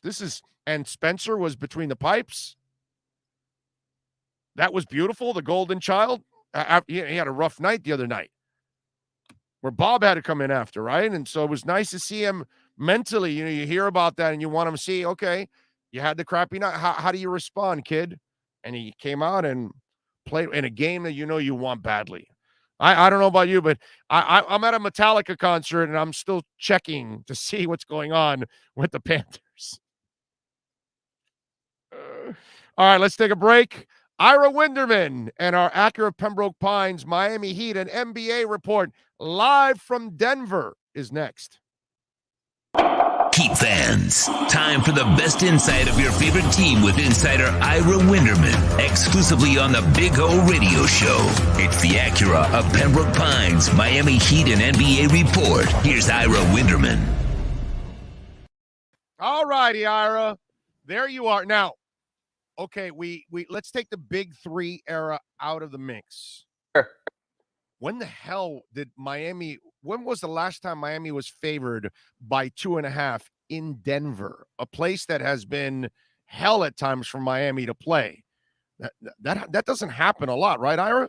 Well, I think you have to look at it this way, Big O. Denver's missing 2 of their 3 best players. They're missing Jamal Murray, and tonight now we found out Michael Porter, who's had back issues going back to his college days, and that's why he was drafted so much later. So that's another issue for them. So you know what? I think the Heat have been favored plenty of times. 1, when they've been fully healthy. 2, when the other team has been decimated. It all comes back to Nikola Jokic. And there's fascinating stats about Nikola Jokic, Big O. He is a guy who, when he's on the court, they've been dominating teams. But as soon as he goes off the court, they get destroyed. And here's something I like about this Miami Heat team and the beauty of it. Yes, I know Kyle Lowry's the engine and he's important. I'm not doubting that. The Heat have lost 2 games this year. 1 that Kyle Lowry missed, they lost in overtime, and 1 when he was injured and couldn't play the 4th quarter. Kyle Lowry's been here, they haven't lost. He's important, but I think this team is constructed, even though I've talked about point guards all season and beyond that they could survive an absence by someone. We saw that in Memphis a week ago Saturday. No Bam Adebayo, the Heat still were able to win against the Grizzlies. So I think when you look at this Heat team, that's what I like versus some other single-star teams. They can be without one of the components, and they will be without one of the components. They are so much better suited to be without Jimmy Butler this season than the 20 games last season he missed, including the 10 with COVID. So I think they're in a better place. Look, if you have one of the greatest players in the world, you ride it. I understand it. You get LeBron, you build around him. Teams have gone far. Held out an awful Cavaliers team, his first tenure there, went to the NBA Finals against the Spurs. But this season, even if you tell me that Kyle is out or Bam is out or Jimmy is out or Tyler is out, to be honest with you, as long as you have 3 of the other 4, I still think you have a competitive chance. It'll be tough for Denver. They're missing a lot tonight. Jokic is not only going to have to triple-double, but is going to have that monster triple-double. I mean, listen, great players, they are the ultimate difference makers, but it's about depth. And that's one of the things that I think we got to, give the Heat a lot of credit. The depth that they have this year is quality depth now. And now you've got guys that can at least manage things when guys are outside, of course, of the point guard position, which, by the way, I will admit, I took Utah plus 2.5 because I didn't think Lowry would play after Duncan rolled into his ankle. And I was like, okay, maybe they hold him out for a game before the West Coast trip, all that stuff kind of made sense. I got a question for you. So when I got all those texts and all those DMs, were you like Bill in Los Angeles or Sam in Wichita or all these guys who were so deeply concerned about Kyle Lowry's health? And I got to tell you, I did try the new Seminole app. It does work in the arena. It is real time. The line on the game changes. The odds on the game changes. The over-under changes. So not only am I getting bothered by people like you, Bill in Los Angeles, but now during the games, is Kyle coming back? Is Tyler going to come back? Is Tyler injured? How bad is the thumb? It looks like Kyle hurt his thumb. Like, please, people, I know you have to earn a living, but I'm trying to do my job here now also. It is unbelievable. I honestly think that's the next growth industry in my business is just real-time updates like that. And as you know, because you've been around the Heat during the Riley era, they just don't talk about injuries. They're secretive. All of a sudden, last night, I'm flying here to Denver. I look at the Heat injury update. I'm like, wait a minute, Max Strus is questionable? They said he'd be out, or he said he'd be out at least 2 weeks. We're going on 9 days, and there's a chance he could play tonight here at Ball Arena against the Nuggets. So this stuff constantly changes. I think the wise guys used to be in better shape when they were sort of deeper embedded. The league has really cracked down on the gambling influence. Honestly, in other cases, there's less media than there once was. I mean, I used to travel with 5 different newspaper outlets at sometimes, when the Palm Beach Post, the Miami News, the Miami Herald, then the Athletic, and then us would travel. Right now, it's me and Anthony Chang from the Miami Herald. So first of all, people bother him instead. He knows all the medical stuff. He has a medical degree from UF. Leave me alone on the injuries. I care deeply about your Miami Heat, but I'm not a doctor, and I don't play one on the Acura Pembroke Pines report. By the way, line went down to 1.5. I just made a bet on the Hard Rock app. So if Miami's only favored by 1.5, you just heard Ira with the 2 injuries. So 2.5, I'm going, because hell, I lost that Utah game by 0.5 point actually, because they won by 3. These guys in Vegas are amazing.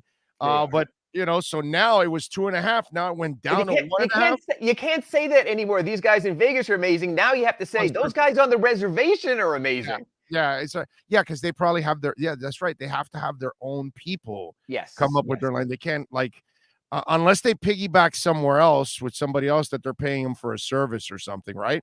They all get together. The lines are close enough. They're all watching everyone else's lines. The thing is now, I think the in-game injuries, a lot of the real-time updates are strictly an algorithm of the strength of the team's records, where the score stands, where scores have been trending in third and fourth quarters. And that little injury thing can make a difference when you're sitting there at the arena and picking your real-time option there also. So I think injury reports, as much as the NBA has said they've been transparent, I think they have to be even more so. Oh, that's 1.5. I like that bargain now. 1.5 with that Heat. That's the thing, Ira, watching the defense this team plays, the chemistry already that they have. I mean, we have to attribute this to the amount of, what we watch the Dolphins. There's so much youth and inexperience and coaching inexperience. It's all discombobulated. We look at the Heat staff. It's an experienced staff. We look at the players. There's a lot of experienced players. Even the young guys are now either in their 3rd or 4th seasons. I will never. You know what? I've always felt that front offices and coaching staffs sort of want to buy when they start with the youth movement stuff, and we're going to grow as a team, because it does buy you time. Whether you could look back at the Van Noy move or something like that in veterans. You know what? You and I started this, and we started this way back, and then coming over here to your show in the Acura Pembroke Pines report and our Pallet Rack City Inside the Paint, and we were talking about, are the Heat too old? Maybe they will prove to be one day. Maybe you and I, when this show explodes and you go from your 6 million downloads to 600 million, you'll be talking to me about how that 3rd year in the Kyle contract wasn't so good after all. Screw that. And I use a stronger word, but I'm not sure what level you operate here on the Big O Show. But you're going to let it out, baby. You're going to let it out. I would rather win in the moment. I want to enjoy now. I don't want teams like the Dolphins telling me it's going to get better, the young kids are going to get better. Maybe, but you know what? Maybe not. And even the Panthers, God bless them. They stayed with Huberdeau. They stayed with Barkov. They stayed with Ekblad, and it worked out. But man, that wait was grueling. And they still haven't won a playoff series since the turn of the century. This whole patience thing, as long as we all don't get older, as long as we don't age by the years, I'm willing to wait. But that's not how it works. So yes, the Heat are an old team. Yes, come next year, they might age out, or in 2 years. You know what? Screw it. I'll worry about the future in 2 years. All of this, are they set up for the future? Screw the future. I want to see my team win today, this week, this month, and in these playoffs. I'll worry about next year. I'm with you there. By the way, you and I are the older guys, but I need you to talk to your coworker, Omar Kelly, because he's the younger guy, and he should be able to adjust to life and the changes of the world of sports. So I need you to educate this man, because we're having this discussion about Duncan Gesicki. And so because he's all hung up on, well, Gesicki can't block, so I can't sign him. And there's like 4 guys in the entire planet that can actually block. Do tight ends even block anymore? And even when they drafted Gesicki, they drafted a blocking tight end at the same time because they knew it was either or. Right. There's like 4 of them in the NFL that can actually do what he does and block. And it's like the Waller kid and Kittle and Kelsey. It's only a couple of guys. Well, take Kyle Pitts. So Kyle Pitts is a wide receiver who just happens to line up next to the tackle. Exactly. Right. So you wouldn't take him because he can't block. And I know where you're going in this age of specialists. You know what? Wouldn't you rather have someone who does one thing well than someone who is absolutely on a scale of 1 to 10, 5s across the board? Oh, great. He's mediocre at blocking and he's mediocre at receiving. Yay. You're going nowhere with that. Sports has become the era of the specialist. We've seen that. That's why you take a Kyle Pitts early in the draft. You don't say, well, it's really going to hamper our running game. No, you bring in another guy and you go to a 2 tight end alignment, which you have to when you're on the goal line or even when you're in the red zone and you deal with it that way. I totally agree with the age of specialist. I'm getting that right now with Duncan Robinson. He's a one-trick pony. He's not doing his one trick. Ira, you're like me. You follow all sports. Can you find a baseball player that can hit the tool, right? Can hit opposite field and bunt. Right. We talk about 5-tool players. Oh, you got to be a 5-tool player. You know what? If you're a great 3-tool player, I mean, even Giancarlo Stanton and all the strikeouts, or Judge in the same way. Hey, but they give you enough RBI, they give you enough home runs that you work out the rest of it. No one's going to be Ohtani. No one's going, well, he's a great hitter, but he can't pitch, or he's a great pitcher, but he can't hit. You have to do something well. You have to do something extremely well. If you do, you work around it. Look at all the NFL quarterbacks who can pass but can't run. I'd still rather have that than an NFL quarterback who can run but can't pass. Those guys are a dime a dozen. So you have to choose. But the one thing, and God bless Omar, that I've never been able to bring myself to do is to tweet during a game when your team is winning, this team sucks. I can't do that. God bless Omar and his strong opinions. I'm glad he's on with you a couple of times a week because, man, that guy puts it all on his sleeve, and God bless him for that. He does. But we have to get him to adjust to the life, to the world.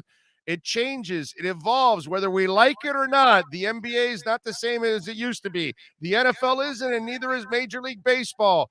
Things have evolved in sports, and specialists are, Tony La Russa started with that damn thing, and it's evolved. But even in football, you're now playing more dime. You're now playing more nickel. You now have third down specialists. And it's just sort of an accepted part of it that it's not, hey, look, in fact, if you can get a great two-way anything in football, a great two-way, in basketball, a 5-tool player in baseball, of course, but those guys don't come along that often. And when they do, you better not screw up your pick and take, the wrong quarterback, because then you're screwed. Yeah, no, I'm with you there 100%. Tyler Herro, my Lord, unloaded the other night, 6 of 8 from 3-point range, 29 points. I mean, okay, not just 6-man. We're looking at Tyler Herro working his way to the All-Star game. And maybe most improved player also. But Big O, I got to tell you, when you look at his moments on Saturday, whether it was the 3-pointer at the end of the third quarter, the 3 at the start of the fourth, help closing it out, his most mature moment might have come post-game, when one of the reporters on Zoom asked, so Tyler, do you now feel, after talking about Trae Young and Luka Doncic, that you should be 6th man of the year because you're that level of player? And he had this great smile and he goes, yeah, I don't want to be on ESPN in the morning. And he's learned that he can get trapped by his words also, and he's going to let his game do the talking. Oh, that's a big step. But he didn't say that see, we're roasting him for that comment. He didn't really specifically say it that way. No. The way we're saying, he said that he would like to be considered in Yes. that. He never said that I belong right. there and I want to be. No. And then everybody spun it that way. That's the part that kind of pisses me off. He told me that the day after in practice that what he said was, I want to be in that level. I believe I can be in that level. And God bless him. Look, from the day he wore that sport coat when he got drafted, the kid had swag, but now he's understanding you have to back up the words. He did 2 years ago in the playoffs, especially against the Celtics. He did not last season. He is now. It's interesting, when I come on with you twice a week here on the Acura Pembroke Pines Report, we'll talk about, is this an anomaly? Is this just a moment for Tyler? I think, you could agree 3 weeks into this, the consistency of Tyler Herro, it's not unexpected anymore. I expect him to come close to 20 points. I expect him to spark the Heat off the bench. He's shown and give me no reason not to expect that. Yes, he might still have his Dion Waiters like 1 of 11 clunkers because that's what streak scorers do. But I'm going to have that expectation that when you go to that app and if it says the over-under Tyler Herro 16 points, I might lean more toward the over than I ever would have thought before. By the way, you nailed one the other day, right? Because I bet it, and I think I won it. What was the other one that we were talking about that there was an over and under? I don't know, but if I nailed it, I'm just going to shut my mouth and keep on going. Okay, all right. Because let's see in points, by the way, for today. They don't even have them. They got Butler over and under 21.5. Bam Adebayo over and under 17.5. Kyle Lowry over and under 14.5. Ooh, Duncan Robinson over and under 11.5. So that's just a matter of whether you think he's going to hit his threes or not, whether he can shoot them at altitude. It was Duncan. You agreed with me on 10.5. Yes. And I bet it. That's what it was. The other night. The game he had 4 threes, right? Exactly. 15.5. He had 9 points. He had 9 points at halftime. Yes. He had 9 points at halftime. So away. But folks, I never get my commission from the Big O. Never get my kickback on the picks because there's been a lot of stinkers and there will be a lot of stinkers the rest of the way. But you get paid at the end of the month, unlike some of the other places that you've been at. And the check's clear. And here's, I'll let people on a little on the inside. I don't have a Venmo account. My wife does. So for my wife, this is the best thing ever. I work. She gets the money. She couldn't be happier. Yes. But you got to admit, we're the fastest paying employer that you've ever had outside of the Sun Sentinel, of course. Yeah, which every 2 weeks for 37 years. I'm not complaining either. All good.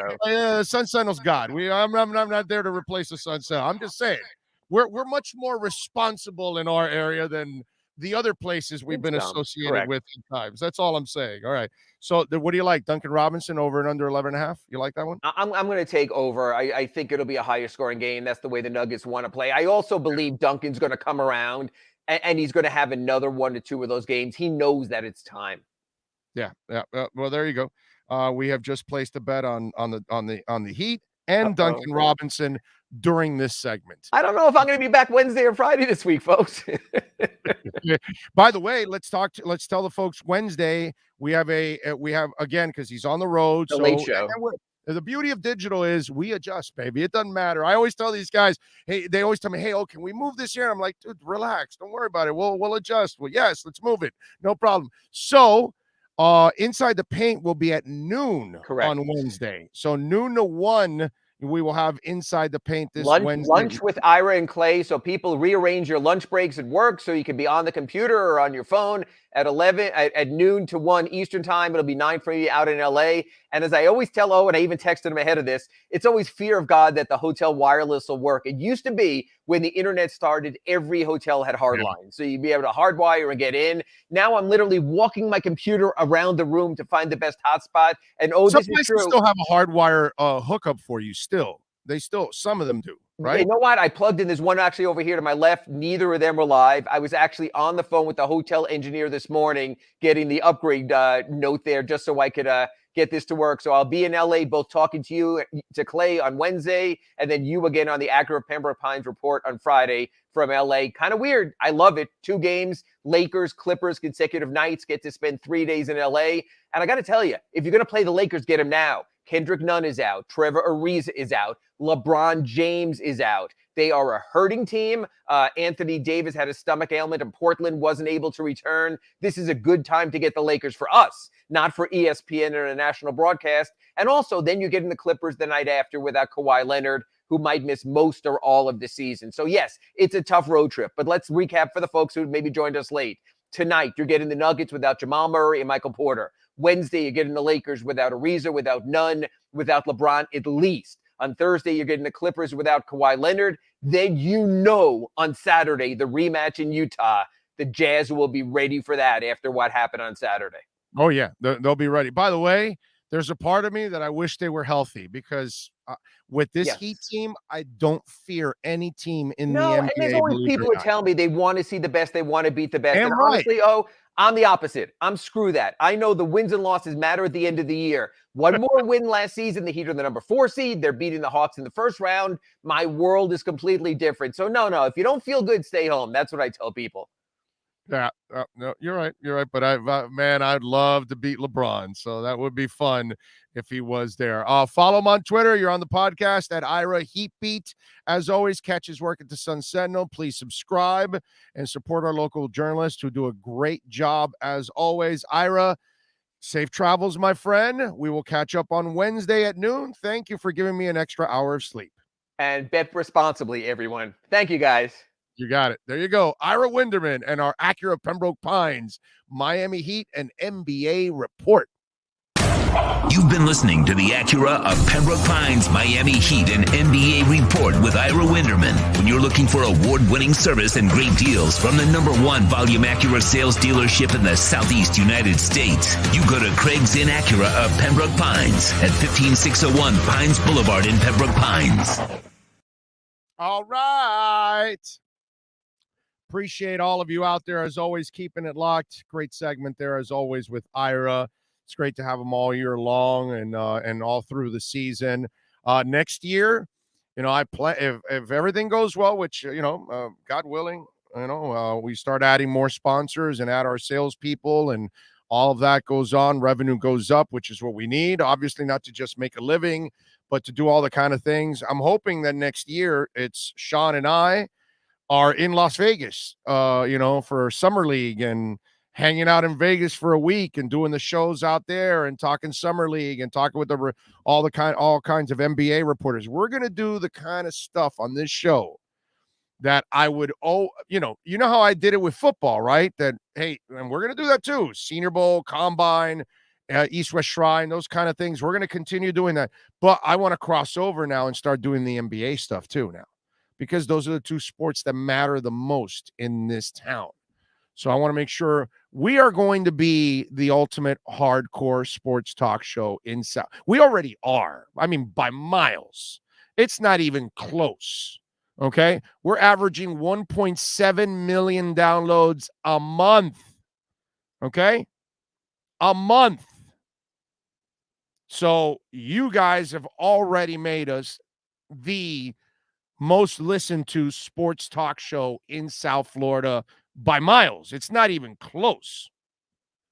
So we appreciate that immensely. And it's my responsibility. It's Sean's responsibility to build this thing up and make it what you guys want. What every man, woman, and child wants out of their sports talk show hosts or show is one that covers everything, that talks about it all, that is not afraid to, give the opinions on what, no politics, which obviously you got to get that on the political station of 560. Although props to Joe, because, Joe knows he's out in, when his contract's up, I think it's January or February or whatever. That's why they changed it. You can't call it the Joe anymore if the Joe ain't going to be on. You know what I'm saying? But I got to give props to Joe. But Joe is unleashing. He's unleashed the Kraken. It's not stuff he used to do in the past, but, when you're about walking out the door, you don't care. So props to Joe on that, because I heard him. I think it was this morning. Yeah, it was this morning. And I was in the car to go get some breakfast, and he was wailing, dude. I was like, whoa. But yeah, he's only got a couple months. What are they going to do? They're not going to get rid of him. They need the money he brings in, because once he's gone, all that money's gone. They'll try to pawn off some of the sponsors onto other hosts for a while and all that, but it's not. Eventually, it won't carry, But it is what it is. It's funny. It's funny. You see, because I've been in the business so long, you could just see through everything that goes on. Man of 1,005 holds says, I just hope the Heat plays at a high level tonight. Sometimes they tend to play to the level of their opponent. It's the Denver Nuggets, sir. What are you talking about? They're not a slouch team. They may have a couple of injuries. The Nuggets, let me see. They're 5-4. They're not terrible. I mean, the Nuggets are normally a good team. And this is not, and by the way, man of 1,005 holds, I love you. I got to tell you, but that statement, you're as full of crap as there is. This team has nothing to do with playing down to their opponents. They play hard every single night. This is a good team, man. This is a professional team. I know what you're talking about. It's happened in the past, but so far through the, what is this? What is their record? Through the 7-2 mark, there hasn't been one game where they they came in lackadaisical against the team and then they just lost it. I disagree with you, man, of 1,005 volts. That's a terrible label for this team here. They're not perfect because nobody is, pretty much.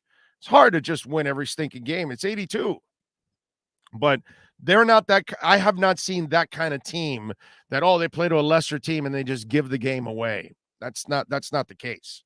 I'm sorry. So you and I are going to disagree on that. That's an unearned label of your Miami Heat. This is as professional a team as I've seen in a long time for the Miami Heat. I'm impressed. I'm really impressed with what they're doing.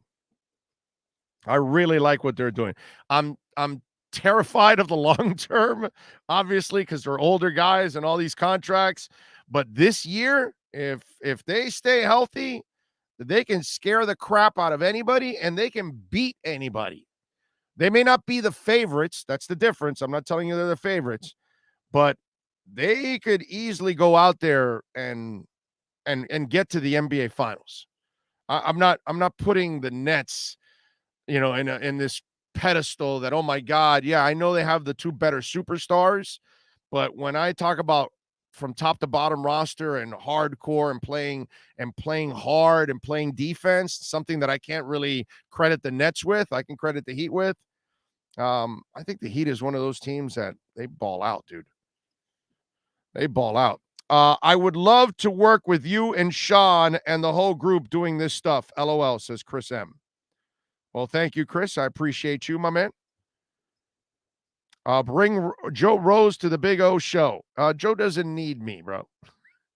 Joe's a man made on his own. He doesn't need me. And I think Joe's paid his dues already. More than enough. So if he's retiring, here around the corner, let the man enjoy his time off. You know what I'm saying? I would love to. I'll bring him on. I have no problem to bring him on an interview and BS with him and have some fun. But he certainly doesn't need me. That's for sure. If I'm Joe, I would have fun and do a side little podcast. He doesn't have to do it every day. He can do it a couple times a week. I think people would like that. And he could kind of stay in the mix and not have to deal with the BS, and it probably could easily be sold. So, that's what I would do if I'm him. Get rid of these clowns at the end of the year, like he's going to get out of there, and then do your own thing, man. Let's see. What else do we have here?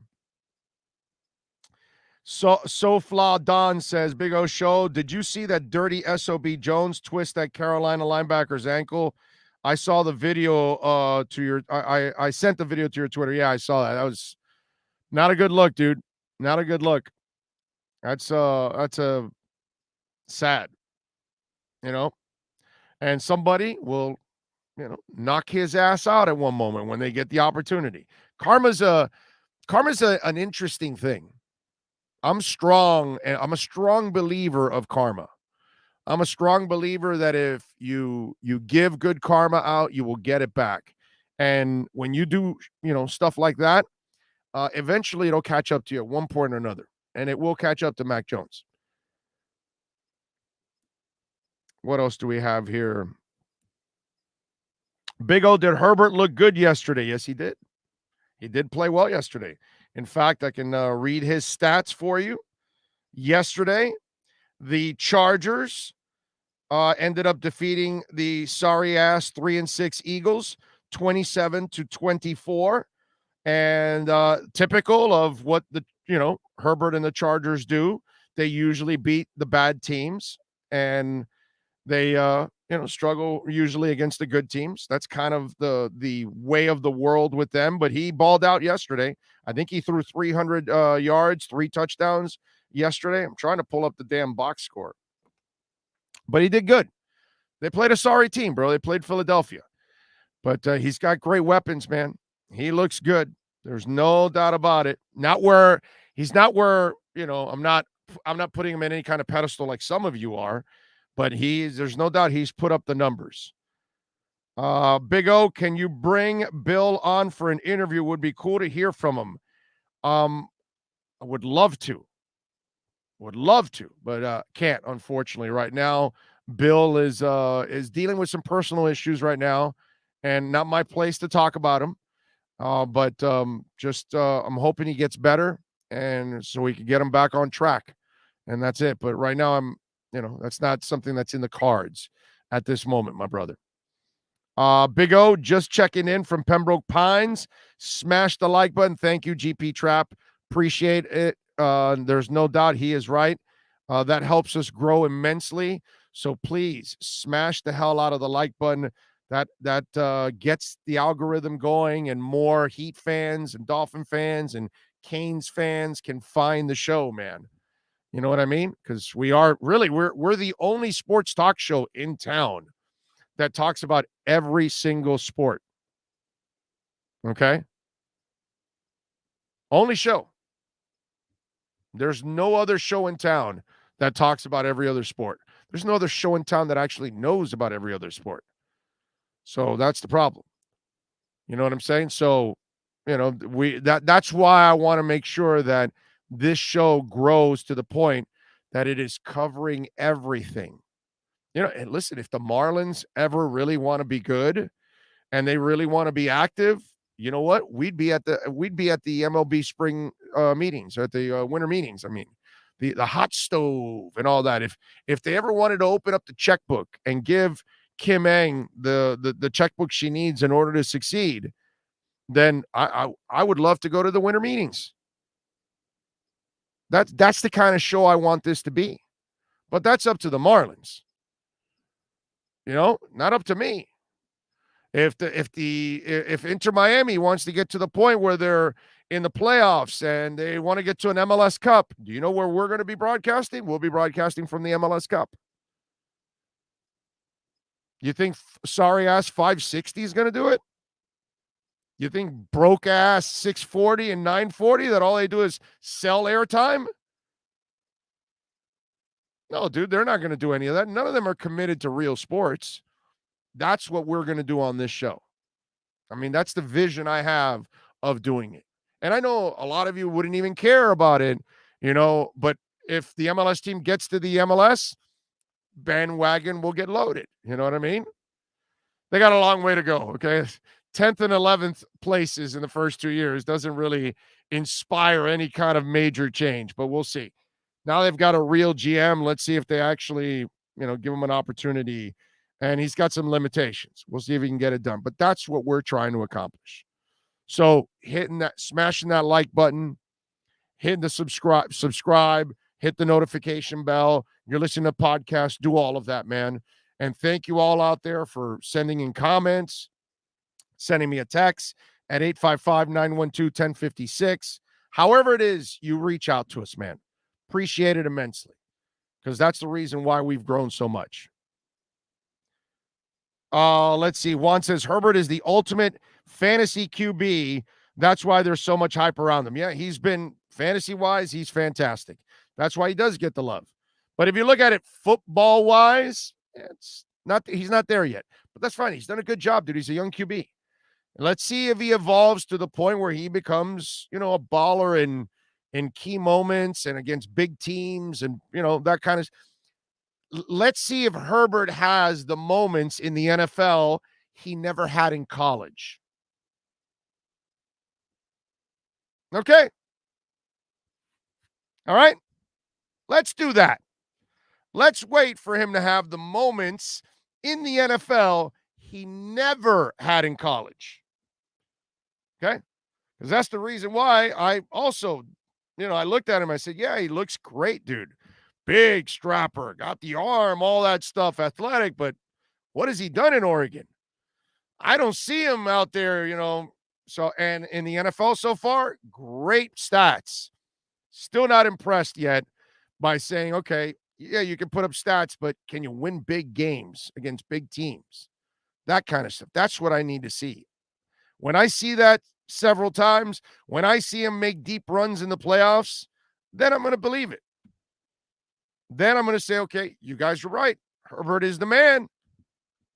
Funny, although leading up to the draft, very few people wanted Herbert. Few to very little because of the whole introvert stuff, which, of course, you hear introvert and you're going, oh, God, Tannehill. And by the way, Tannehill was on a roll yesterday. He was on a roll. I mean, he played like crap yesterday, but the team dominated. So he was obviously, set up.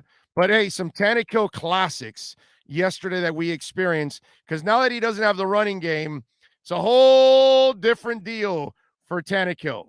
Let's see. Here we go. Let's go with delivering one pass or delivering pain one pass at a time. Let's see. Let's start with the first one that I put. I didn't really watch the whole game, but I watched I think the first half, and this one was classic. Look at that. Yeah. Oh, wait. That high and behind throw right there is just painful because it just put a target on the big across right here, and that high and behind throw right there is just painful because it just put a target on the big across right here, and that high and behind throw right there is just painful because it just put a target on the big across right here, and that high and behind throw right there is just painful because it just put a target on the big across right here. And, oh, Lord, you got to love it. The Tannehill, man. And then he had another one. Tannehill wasn't done yet. He was on a roll, man, yesterday. I got to tell you. He was delivering it. Here we go. Wait a minute. Like a blur up there to make that play. Here we go. Like a blur up there to make that play. Like a blur. Like a blur up there to make that play. Like a blur up there to make that play.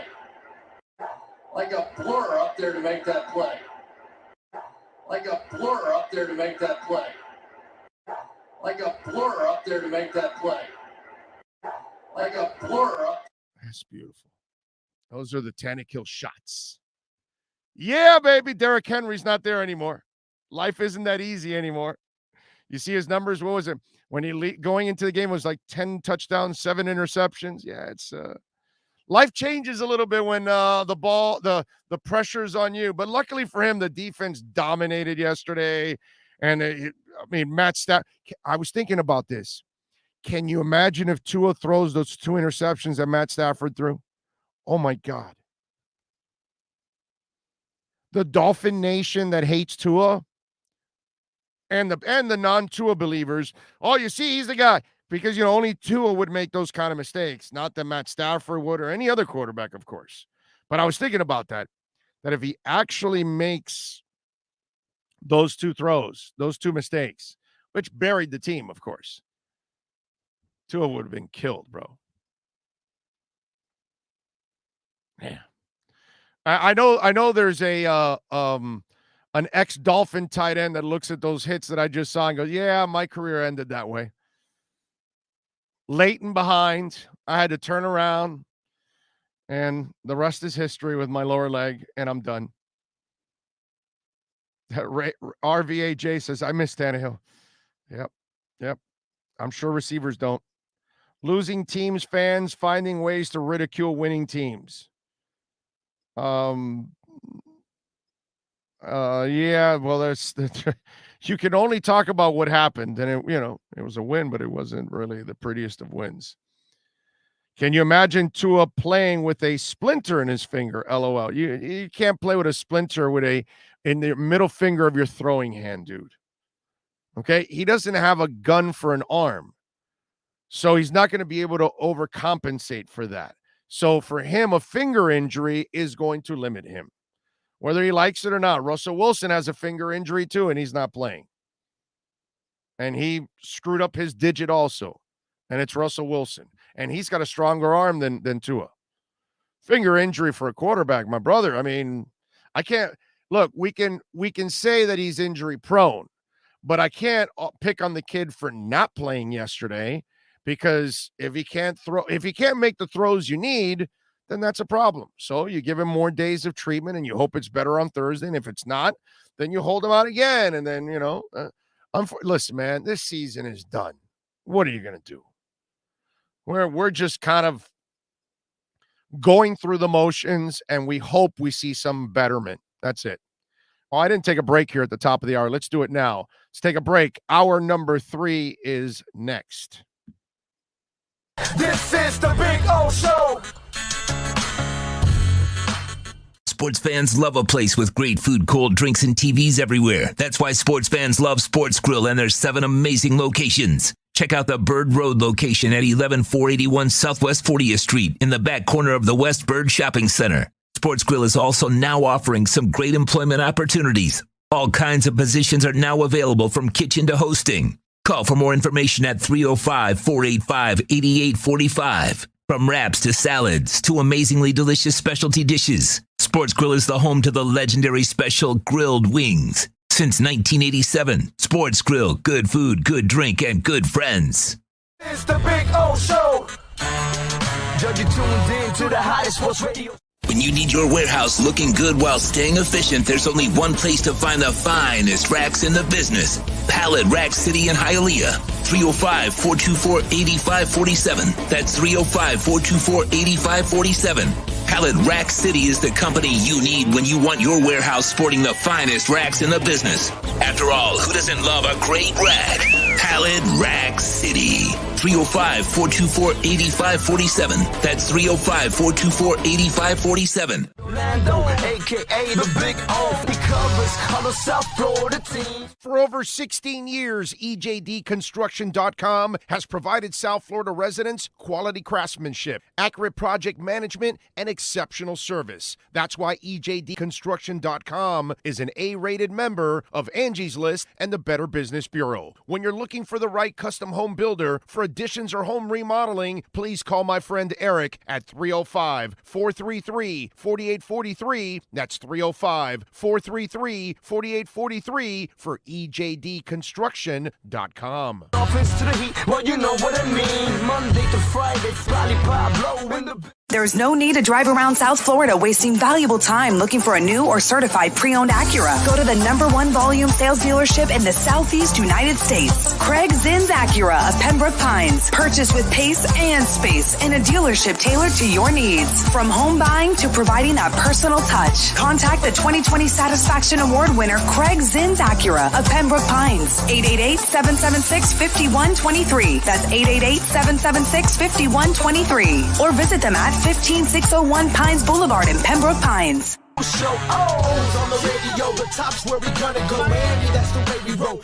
Folks, you can support the hardest working sports talk show in South Florida through Cash App or Venmo. Just search Cash Big O Show. Support us through Cash App or Venmo. Cash Big O Show. We thank you for your incredible support. On the morning show, Big O, no one has a similar show. Talk sports, talk plays, talk... If you're a Miami sports fan, then there's only one store to go to, and that's Caneswear at Miami Fanwear in Davie. They're your one-stop shop for all your inner Miami CF, Canes, Dolphins, Panthers, and Marlins merchandise. They have hats, t-shirts, game day jerseys, and so much more. Located at 2511 South University Drive in Davie, and open 24/7 online at caneswear.com or innermiamiwear.com. Call them at 954-835-5597. Caneswear, the spot where Inner Miami and all Miami sports fans shop. Live and direct, because nobody do it better than Big O in the set. From sunrise, listen live. When you're ready to purchase a new home or refinance the one you have, American Dream Lending will make sure your loan experience is easy with fast approvals and quick closings. With many loan programs and competitive rates, now is the time to turn your dreams into reality. Ask about special financing for veterans. They never charge an application fee, and you will work directly with one of their experienced loan professionals. Stop dreaming and contact American Dream Lending today. 786-802-1727 or online at adreamlending.com. The viewpoint, statements, or beliefs expressed on the following program by the host, guests, or callers are not necessarily the opinions of FantasyXS.com, Media Group Inc., ownership, management, sponsors, or website. When it comes to South Florida sports teams, very few in the media have witnessed, lived, and covered it like the Big O. Let's start the program dedicated to your favorite South Florida teams with a passion that's unmatched. The Big O Radio Show is on. Here's the Big O. Number 3 here, final hour of the program. We appreciate all of you as always. Thank you all for tuning in. Don't forget to smash the like button. It is incredibly important that you do that. You want to make a donation? Right here on YouTube, on the YouTube page, our Cash App and Venmo links are there. So if you want to make a donation, you can do that. We always appreciate that. We have the Super Chat, of course, also available. We prefer Cash App or Venmo because we get the entire donation. That helps out the show more because YouTube takes 30%. Yeah, that's a lot, bro. They got a lot of money. They don't really need your money and my money. You know what I'm saying? So we need to grow. So if you can, Cash App or Venmo. If you want to do it on Super Chat, hey, it's there for you, just in case. If you're more comfortable, I can't control that. It is a free country. We appreciate it. 855-912-1056 if you want to get in on the text line. The text line's blown up.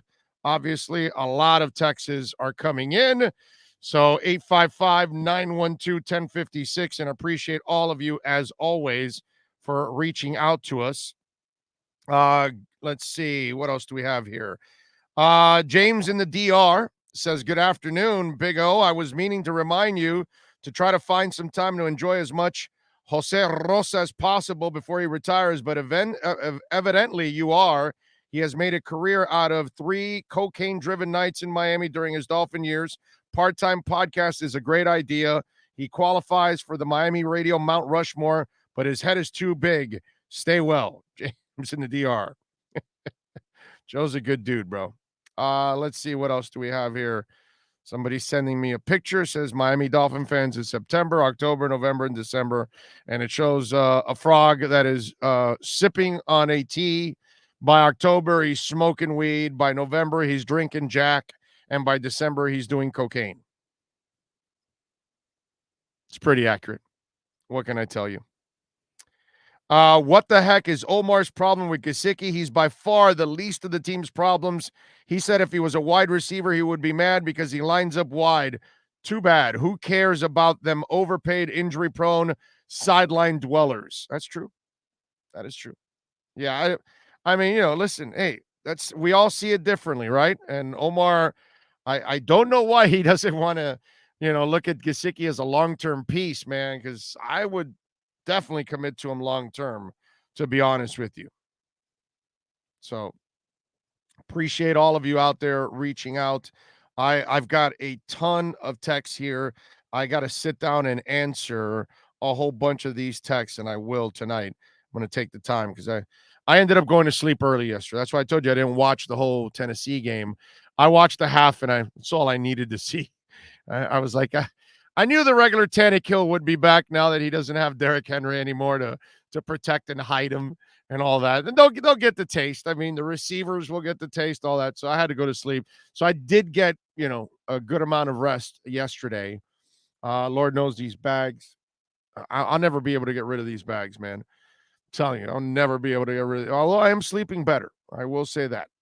Let's see. By the way, after what seems like improvement, O-line looked crappy again yesterday. Regression seems to be a problem for this coaching staff. Yeah, it's we have to come to the realization that nothing is going to get better. It's over. This coaching staff is not good enough. They don't know how to prepare their players. They don't know how to give them an edge. They couldn't score a point against a crappy team yesterday in the second half. They couldn't score a point. You know, like the New England win, when I had people poo-pooing that win, I was like, are you crazy? Okay, look, yeah, no, it was close, whatever. You know, the ball bounced your way. You got the win. Awesome. I'm going to take that. But Houston is a terrible, terrible team, and you're home. And you were supposed to win. I mean, I said it yesterday in the pregame show. You know, I bet the Dolphins 5.5. I laid the 5.5 yesterday. I'm crazy. But I thought that, didn't I tell you in the pregame? I thought the defense was going to show up yesterday. And by the way, they did. They won that game because of the defense, made some plays. And then the line went down to 4.5 because the money was coming in on Houston. You know what I did? I doubled up my bet. I doubled up my bet when Jacoby Brissett was named the starter and it went down to 4.5. That's how much I thought they were going to win this game. That's how much I thought the defense was going to play a difference in this game. And by pure luck, I was right. Pure luck, because nobody can get a read on this Dolphins team. There's no consistency. There's no good coaching. There's nothing you can count on. Not offense, not defense, not special teams, and nothing on the sidelines. Okay? So this is why you can't even do X's and O's with this team, because there's nothing reliable that you can counter with and say, well, the Dolphins definitely do this well, so they're going to be able to stop this from this team and force them to do that or this or that. We have none of that. So we can't do X's and O's. We can't really look forward to anything. You know how difficult that is for us as Dolphin fans? We have no future. Think about that statement I just told you. We have no future. We don't know if the coach is going to come back. We don't know if the general manager is going to come back. We know the quarterback's not coming back, especially if these guys are still in place, because they don't want him. That's clear already. There's nothing to build on. You can't feel good about the offense. You can't feel good about the defense. So what am I looking forward to? I'm looking forward to another rebuilding year. A rebuilding year to try to get to being average? Because you don't go from rebuilding to Super Bowl champion. That's not, it's a thing, it kind of gradual. That's what we were hoping. 10 wins last year. We were hoping, okay, maybe you win 11 this year or 12 and get into the playoffs, win a game or two. And then the following year, you can make a deeper run and possibly, but that's how you kind of work your way. You don't go from being a crappy team to all of a sudden being a Super Bowl champion. That just doesn't really happen much. What are we looking forward to? That's the part that just leaves me totally floored. You can look forward to your kid graduating. You can look forward to your kid getting their career started. You can look forward to your kids getting married. You can look forward to your kids having grandchildren. Right? You can look forward to a raise in your job. You can look forward to a promotion. You can build on things that you can see in front of you that can happen. Right? What are we building on? What are we seeing in the future that can happen for the Miami Dolphins? Where are those examples? And that's what, when you sit back and you're honest with yourself, that's the part that just drains you completely emotionally. And you're like, damn, that's our reality, that we have no future because we have no direction. And when you have no direction, no leadership, and you're a rudderless ship, all you do is drift out to sea. Tides take you wherever you go. You're not in control of your destiny because you can't control it. You can't control it with what you're doing in personnel. You can't control it with what you're doing with your coaches. You can't control it with what you're doing with your players. And then the results are what they are. The sun shines on every dog's ass every once in a while. So things went your way. You eked it out in New England. And yesterday, you were bad enough to beat a terrible team. It's really rough, man. It's one of those that just it guts you.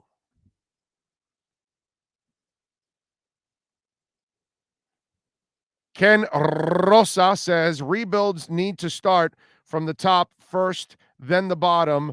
This team has too many solid players to be this bad. I agree with you 1,000%. I don't believe a lot of these players are terrible.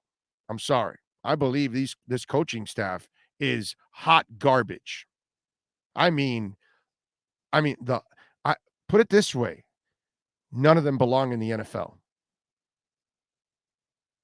As what positions are running now. Maybe they should be assistants to the positions that they're running, but none of them belong in the NFL at that position. Hey, I'm late today. I had Tennessee for the win, big, LOL 60 into it, 300 into 300 gotten. I knew LA was going to lay an egg. Well, they laid a monster egg yesterday, bro. I mean a monster egg. Good call by you. That defense, I don't know if did the kid get any more sacks in the second half because he had 3 in the first half. I just didn't really need to see much more.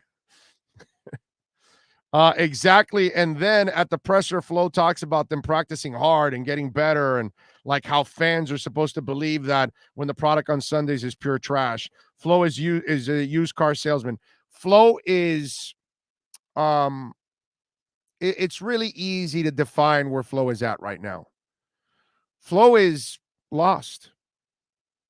He's out of touch. That's all. It's pretty simple. Nothing more, nothing less.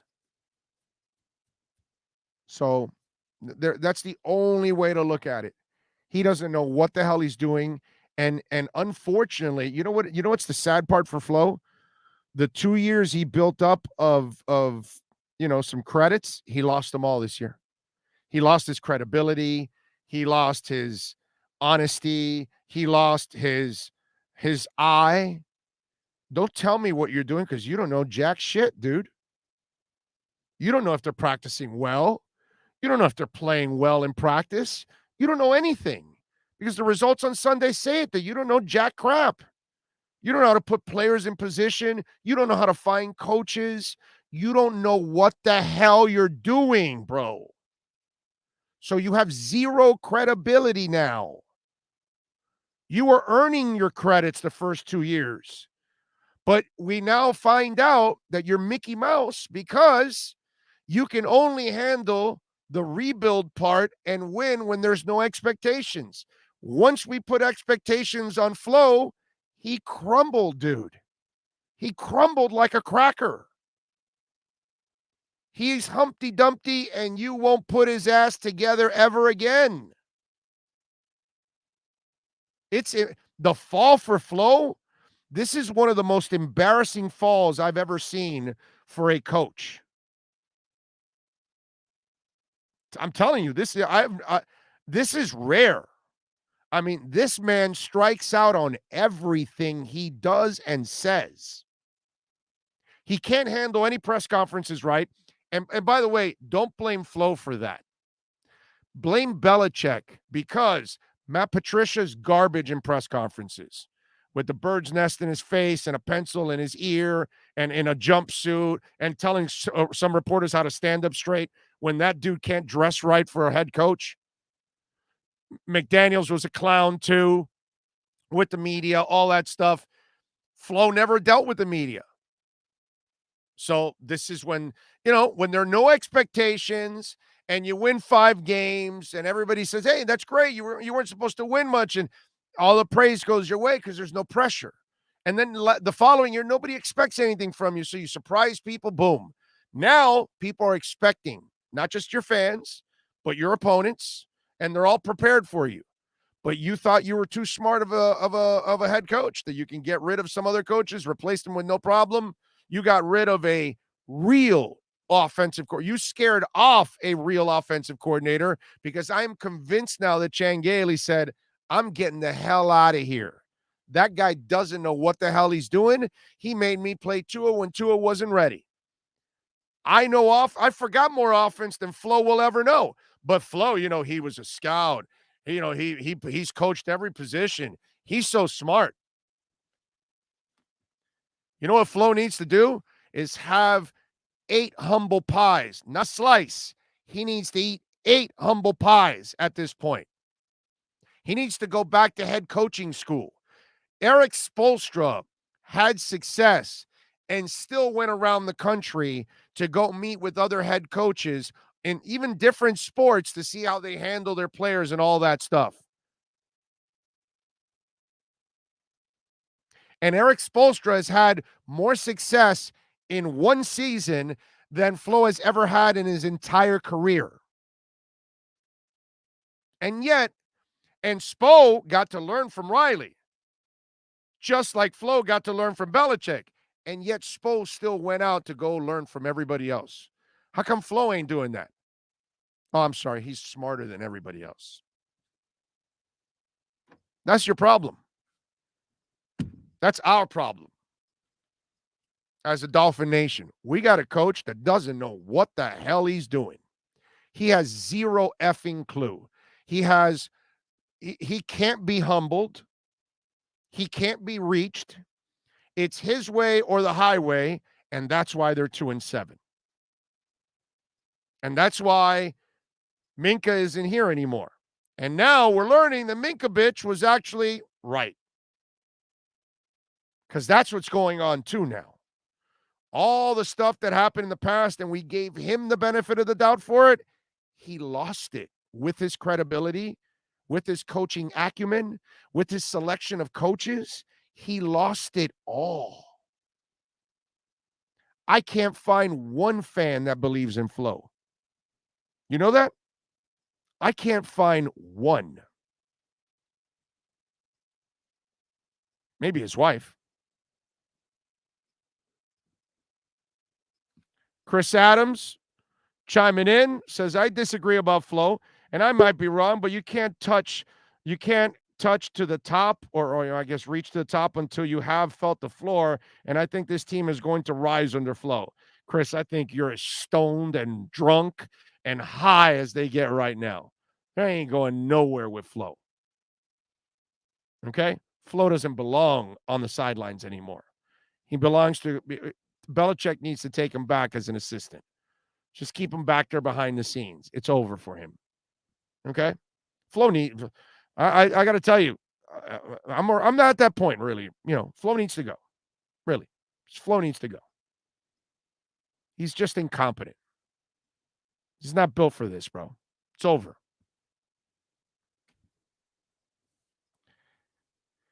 Godsey says he wants to remove plays from the play sheet that require the QB to hold the ball longer. It's coaching, like we said, Big O.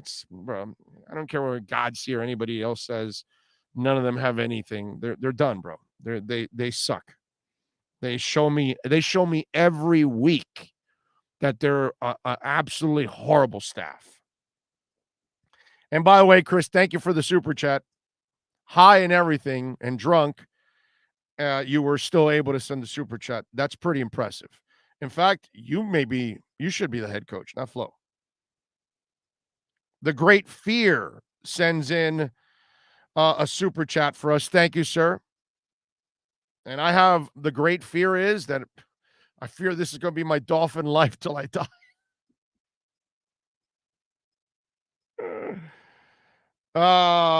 Big O says, you saw a video of Landon Roberts talking to Tua and what it looked like. What do you think he was telling him? Who cares, bro? I don't care about that. I don't know what the hell he was telling him. I can't read lips or anything like that. Who knows? He could be saying, hey, dude, I've been part of great organizations. This isn't one. You'll be fine, bro. You'll find your way somewhere else. These guys are clowns, so you're good. Could be saying that also, because you know what? That's what he should be saying. What I want to ask you is, okay, this is the one I want to ask you. You tell me what you see here when I show you this. Okay, what do you think this was saying on and we got to go to David Dwork, by the way. I just noticed we're at the bottom of the hour. But what do you think? What do you think Dan Marino was saying here? Huh? Huh? What do you think Dan Marino was saying there? Did I really play for this franchise? This is the worst football I've seen in my life. I mean, look at that man's face. That's depression, bro. All right, let's get ready. Why don't we talk about the best team in town, the Florida Panthers? David Dwork from Local 10, and of course, Chirpin' the Cats podcast, covers the Cats on ice, baby. He joins us next.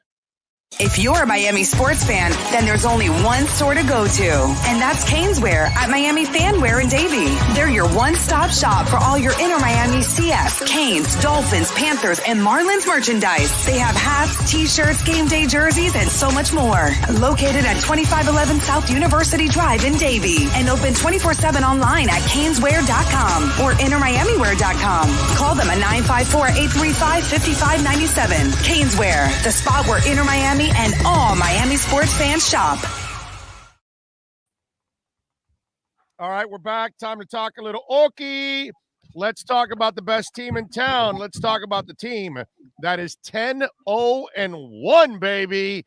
And that's the Florida Panthers. Time to hunt is the hashtag. Make sure you post that all over the place. David Dwork, of course. You can follow him on Twitter at David Dwork.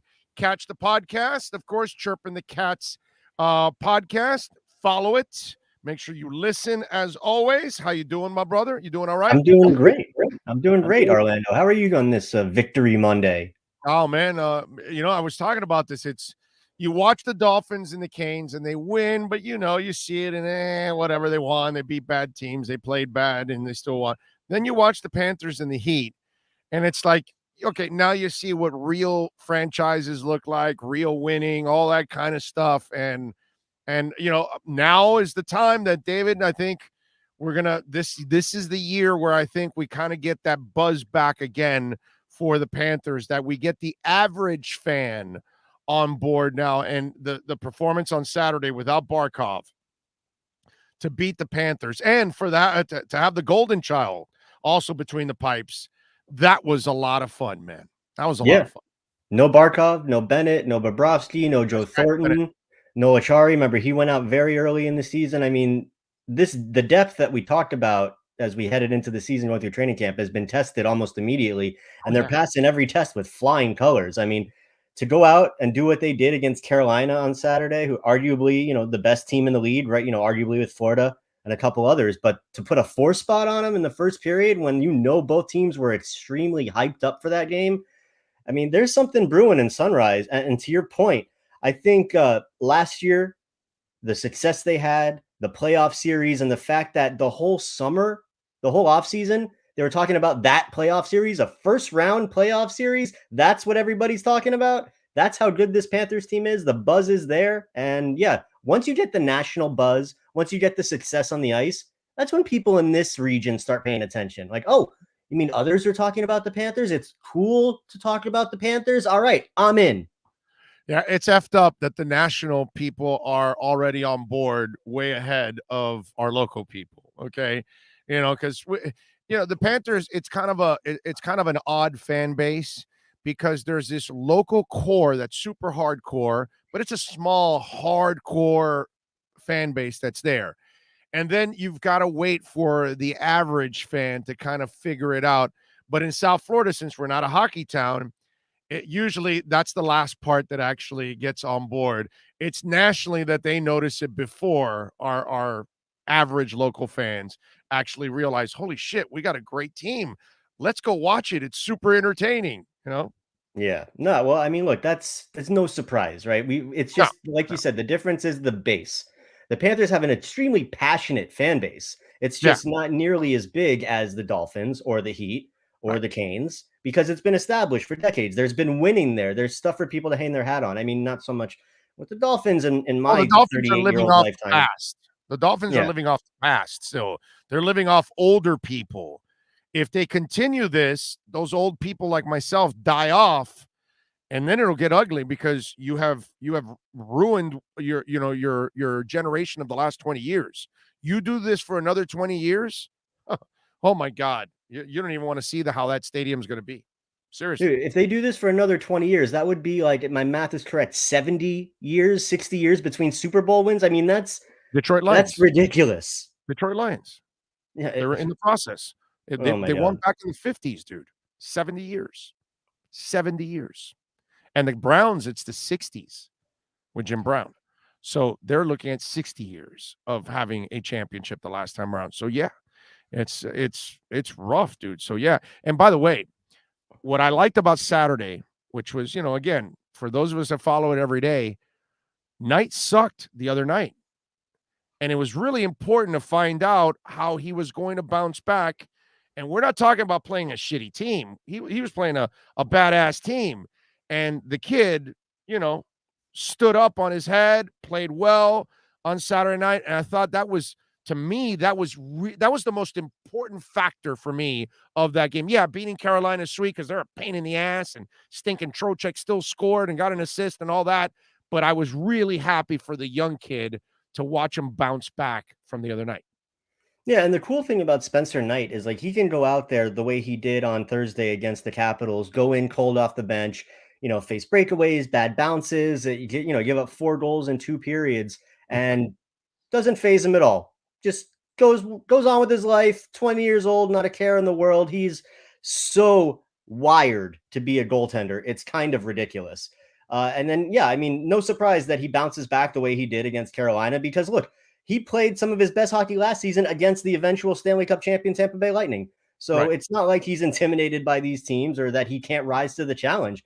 I think for Knight, just letting him get that consistency would be key to him doing it on a game-by-game basis. But again, he's been so consistent in practices, in games. Every time you see him, he looks almost exactly the same. So it's pretty crazy. You talk about somebody who's made to do something specific. This guy was constructed to be a hockey goaltender. Yeah, no, I was impressed with the kid because I was that Saturday night I was in Atlanta seeing Metallica, Greta Van Fleet, and Cage the Elephant at the Benz Dome. Yeah. So I had all the games recorded. So on Sunday when I came back, I started watching some of the Panthers. And I watched the Heat, you know what I mean? And I watched a little bit of the Canes and Georgia Tech. But, I wanted to catch up a little bit with some of the stuff that I missed on Saturday. And the Panthers were the first thing that I watched. God, it's awesome when you have it recorded because you can speed through a whole bunch of things and you watch everything so quickly, man. When you get through all the breaks and commercials and half times and all that, you watch the game really fast. When you're able to do that. But that was just sweet to watch, man. I was checking it on my phone while I was at the concert. I was looking at the Heat. I was looking at the Panthers. I'm like, holy crap, man. Thank the Lord for our winter teams, right? I mean, the Panthers and the Heat are saving this town right now. Yeah, it's going to be a fun few months the way that it's building up right now, because the Panthers, I mean, they obviously look like they're for real, and it's just going to be the questions going to become, what can it lead to when we get to the playoff time? Are they going to get out of the first round? Are they going to truly contend for a cup? And I mean, with the Heat, it's the same thing. I mean, I know we're here to talk Panthers, but with the Heat, they look so solid on both ends of the court. I mean, that's what really gets me excited, is how excited they are, not only to have that camaraderie and that chemistry on the offensive end, but when you see the effort that guys are putting in on the D end and the forcing turnovers and they're getting in passing lanes, and it's just so much fun to watch. I love it. And when you got a guy like Kyle Lowry who just steps in, totally fits with the culture, and I don't remember who it was that asked him about it after a game last week. And he's like, "Oh, what do you think of this Heat culture?" And he's like, "Man, this is fun." Not many guys come into here to South Florida to play basketball, go to that workshop that they have at not the AAA, the FTX now. And I mean, we've seen players come into Miami and really struggle with the work ethic that you have to adopt to be a Heat player. And a guy like Kyle Lowry, who's an elite player, let's not argue, he's an elite player in this NBA. And he's like, "Oh, this is so much fun. I love all this work." I mean, well, because he was built for it, because that's what he's, I kind of I kind of see that myself personally at times, like in radio when I work with people and I see they're lazy and I go, okay, well, then I know you're not going to last very long in this business. That's kind of the way it is. You can't go to the Heat and be lazy, dude. You know, No, it's not at just, all. you got to That's be what able, they've built. you gotta have a work, you got to have a standard there. And if you don't hold it, God, I'm about to sneeze. I'm trying to hold it. It's one of those deals. And I think if you're used to, the blue collar, put in hard work every day, you're never going to have a problem with the Miami Heat. But if you came here to go hang out and enjoy South Beach, and then you're going to play basketball, oh, you're screwed. You're Yeah. so screwed, bro. No, and Now, it let me goes back to like what was built. Pat Riley started it. He exactly. brings up Eric Spoelstra in his image around the same time as when Udonis and Dwayne Wade were kind of adopting it behind the scenes as well. And it's just carried over 2 decades now. And it's still the norm. It's still the way it's got to be, which it's awesome to see. You don't see teams that have that kind of culture, man. Consistency and culture year in and year out. You think in the NBA, like the Spurs under Pop, like they had it for a long time. It's rare, and so to have it down here, the team that's coming on Thursday to take on the Dolphins, the Ravens, they've had that culture in place for a while now. Harbaugh's done a really good job there. No doubt. There's a handful of teams in every sport you can pick out that have done it. All right, so walk me through this. By the way, follow David on Twitter at David Dwork, and please subscribe to his podcast, Chirping the Cats podcast, okay? So you can keep up with the Panthers. So Andrew Brunette, now we found out that it's Brunette, not Brunetti. So Andrew Brunette is the interim head coach. The way I understood it, the way they kind of phrased it, the way Nick phrased it is, hey, we're going to take our time. We're going to slow walk this thing. And you kind of get the feeling that we all thought that Tua was getting an audition, but you could tell that the front office and the coaching staff don't believe him. So they're dying to get rid of his ass. So there's no audition there. But here it really looks like there's a real audition going on. So, and they're not missing a beat. And if this continues, why would you make a change? If they respond to this man, if things are in place, I don't know why I would want to disrupt anything that's going on. Are we reading it right or are we reading it wrong? No, you're reading it right. I mean, look, it's been a super small sample size, obviously, but big picture, absolutely. That's why they went with Brunette. And they've said it in the time since that they wanted to keep things as the same as possible. They wanted to run the same systems. They wanted to practice the same way. They wanted everything. They didn't want to, like, the players all had a meeting after what happened with Q. And they basically decided, let's keep things as similar as possible. Like, we're rolling right now. We've been building towards this for 3 years, and Brunette has been there the entire time. He's been there the last 3 years, just like Q was there, just like assistant coach Derek McKenzie has been there, just like a lot of these players have been there. And now they're finally they've reached this point where they've never looked this good. And you've got guys like Barkov and Huberto and Ekblad that are all entering their prime years right now. So it's not only building towards something now, but something that could be sustainable for several years in the future. Why would you bring in a coach that would mess with anything? Why would you change the way you practice, change the way you run drills, change the way that you're supposed to play on the ice? Why? You're the best team in the NHL right now. So yeah, at least in the short term, it's a perfect fit. The players really like Brunette. He's had a great relationship with Sasha Barkov. And I mean, as you can see, the team hasn't skipped a beat despite playing back-to-back games on the road, playing back-to-back games at home against teams that combined had one regulation loss between Washington and Carolina, and coasting, not coasting like they're trying hard, but continuing to succeed. So yeah, if this season continues on this path, I think you give Brunette a long, hard look in the offseason to take off that interim label. Why wouldn't you? This is how young coaches get established in this league.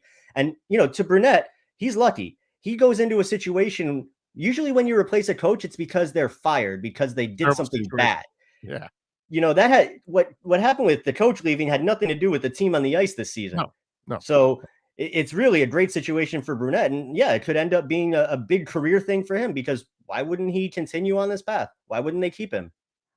Who's the other coach they added to the staff since Brunette gets elevated? Nobody. They haven't had any. Really? The coaching staff has been, you got Ulf Samuelsson and Rutu. I'm blanking on his first name right now. That are the assistant coaches. They were both added recently. And Derek McKenzie has been there for the last 3 years. He was brought on when Brunette was brought on. And then Rob Tallis has been the goalie coach kind of like forever. Tuomo Rutu, just blanked on it right there. But yeah, I mean, they haven't really needed to add anybody. They had a really solid coaching staff. And I think the responsibilities kind of stay the same. Brunette was already running the power play. He was already running a lot of drills in practice. So I really think the only difference is one guy is not there anymore. One voice is not there anymore. But I think, the train rolls on, and we're seeing that evidence on the ice. Speaking of coaching, you happy with the special teams? Yeah, well, I mean, power play looked great against Carolina the other night. The penalty kill has looked great all season. When you've got like Jonathan Huberdeau's and Anthony Duclair's and Eetu Luostarinen, and you've got Sam Bennett was great on the penalty kill. I mean, it's the most consistent we've seen of the special teams so far, right? Right? Yeah. Well, I mean, when you put that much talent together, I mean, what really excites, because the power play, I feel like there's so much firepower between the two units that it was gonna come around. You want to build that chemistry. You look at how fast, like there was one goal the other night. I think it was the Patrick Hornquist goal where all 5 guys on the ice touched the puck for like a split second. It was like boom, boom, boom, boom, boom, goal. And that's what you're building towards. The quick movement. Possession, they dominated possession the other night in that overtime. That was a beautiful overtime with the score, with the goal. How it all set up. That was awesome, dude. The way they dominated that overtime and how they were able to maintain possession, switch guys on and off the ice, and then work their way to the goal. That was a masterpiece of a performance in that overtime, dude. Yeah, that was a masterclass in how to play 3-on-3 overtime, because the only time they didn't have the puck was for about 2 seconds when somebody on Washington got it in the corner, and then all Barkov did, which you don't usually do in 3-on-3, by the way, is attack the guy, steal the puck, keep the play going.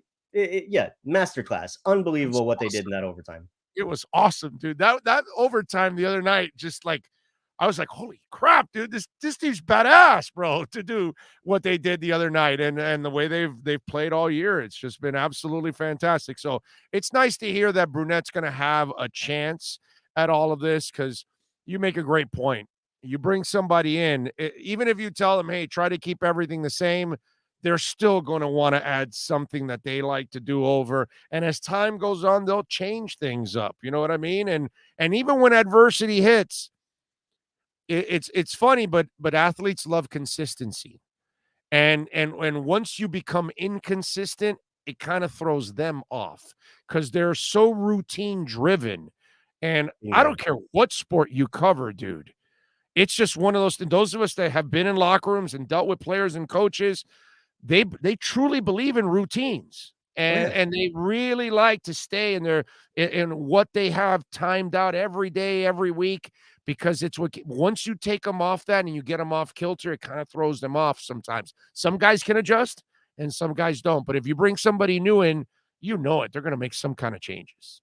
Yeah, it's funny. Just like whatever sport you're watching, like if it's in hockey, go watch a pregame warm up. You're going to see the same guys in the same spots at the same time every single time. You cover a hockey locker room, a football locker room, a basketball locker room. The same guys are going to come in at the same points every day. They're going to speak at the same, like it's all routine oriented. And there's a few guys that can handle the chaos and that are cool with working with different things. But for the majority, it absolutely, you get there the same time every day. You go work out at the same time. You get your treatments, you get your food, you do your practice.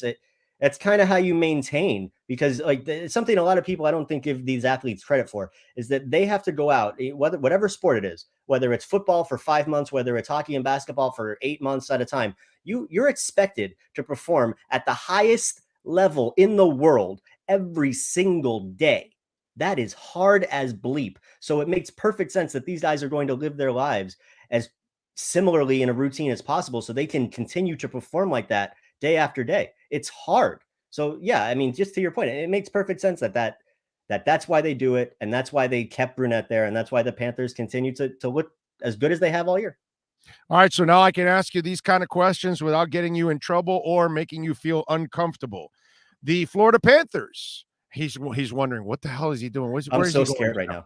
Yeah, Panthers are favored by 1.5 on the Hard Rock Sportsbook app, which I use, by the way. I am now using. Me too. I'm using it every day, a lot. Yeah. Anyways, the Panthers are favored by 1.5. The over and under is 5.5 goals. The Panthers are minus 115, And it just changed. They went to minus 120, and now the Rangers are plus 100. Which one do you like? You said the over-under is 5.5? Yeah. Yeah, that's tempting. I mean, obviously the Panthers have been scoring like 4 goals every game. So that's kind of like a good one there. The Rangers are a Will little they bit give up 2? Will they give up 2 is the question.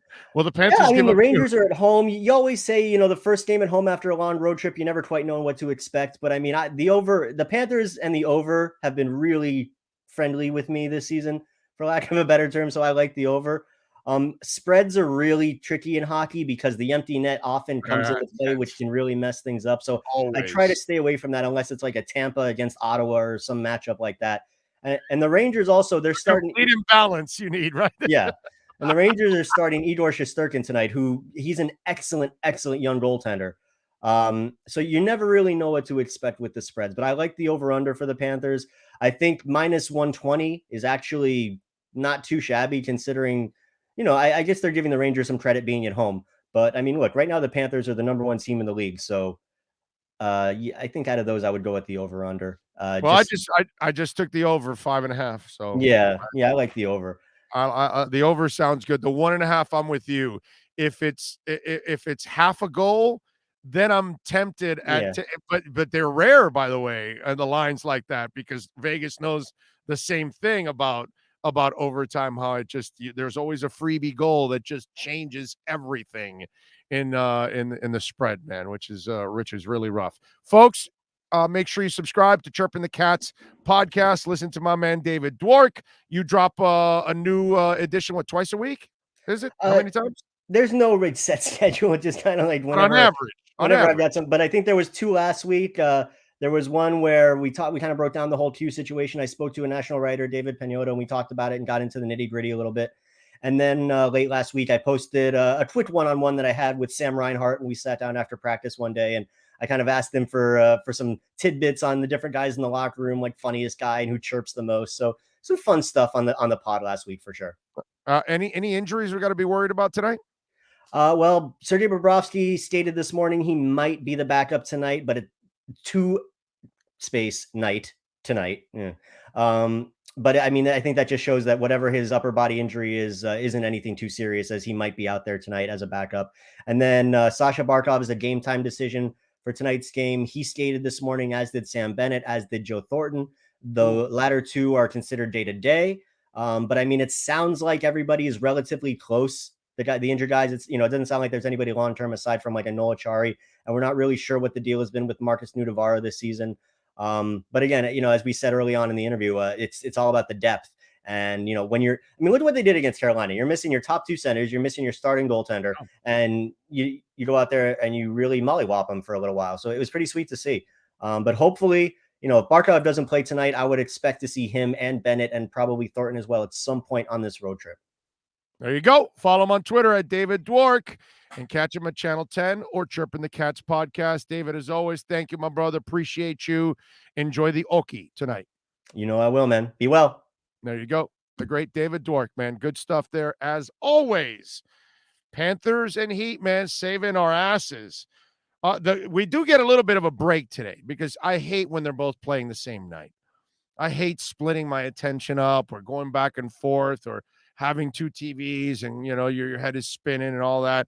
We do get a slight break that the Panther game starts at 7 and then the Heat game starts at 9.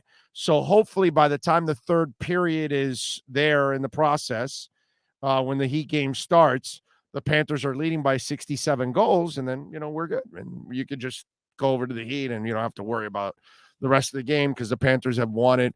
But I did take the over 5.5. He's right with the overtime goal and the empty net goal. I'm saying it is a pain in the ass when it comes to the spread. Oh God, really. The half goal, sometimes I'll take my chances with that, but man, pain. It really is. All right. What else do we have here? 855-912-1056. If you want to get in on the text line, I will answer them later on this evening. I will get back to you there if you want. You can also make a donation, Cash App or Venmo. That's Cash Big O Show. That's Cash Big O Show. Or the links are right there on the YouTube channel. As always, what else did I want to talk about? Let me see if I got any kind of questions here. Caddyshack says Godsey literally said he wants the ball out quickly. He doesn't want a QB to hold on to the ball. Yeah, that's dude, they can say whatever they want, and we all know the offensive line stinks. We all know you don't have time to throw the deep ball. I mean, the Tua haters think that it's his fault they don't throw deep, but they don't really pay attention to an offensive line and the lack of time. So what can I tell you? Let's see. Thomas says Carolina couldn't even get it out of their zone without the penalties. A total beatdown. We had way more speed on the ice, even without Barkov, our best player. No, it was impressive when I watched it last night. Was it last night? Yes, last night. It was impressive. Both teams had 5 power plays, and the Panthers had 1 more minute of power play time. How did the calls favor Carolina? Dude, Richard, don't even bother with that. It had nothing to do with any calls. The Panthers were the better team on Saturday night. End of story. That's it. We've watched Carolina be the better team last year many times. This time, it was the Panthers. That's it. No excuses. Don't point at anything. It was a dominating performance throughout that game. So, yes, Panthers were the best team. End of story. That's it. Let's see. What else do we have here? So Philly via us has the 3rd pick in the draft, and the 49ers, our pick, has the 8th pick in the draft. Come on, people. Let's flip that draft order. Well, San Fran has to actually agree to do that, my brother. They have to actually start winning games, and the Dolphins have to start, losing games, and the Dolphins have to start winning games. And by the way, Perfect Q, come on, let's flip that. You ain't got no control, cuh. All right? I got no control. You got no control. You could flip whatever you want. You can ask for whatever the hell you want. It's all up to San Francisco and the Dolphins. Nobody else.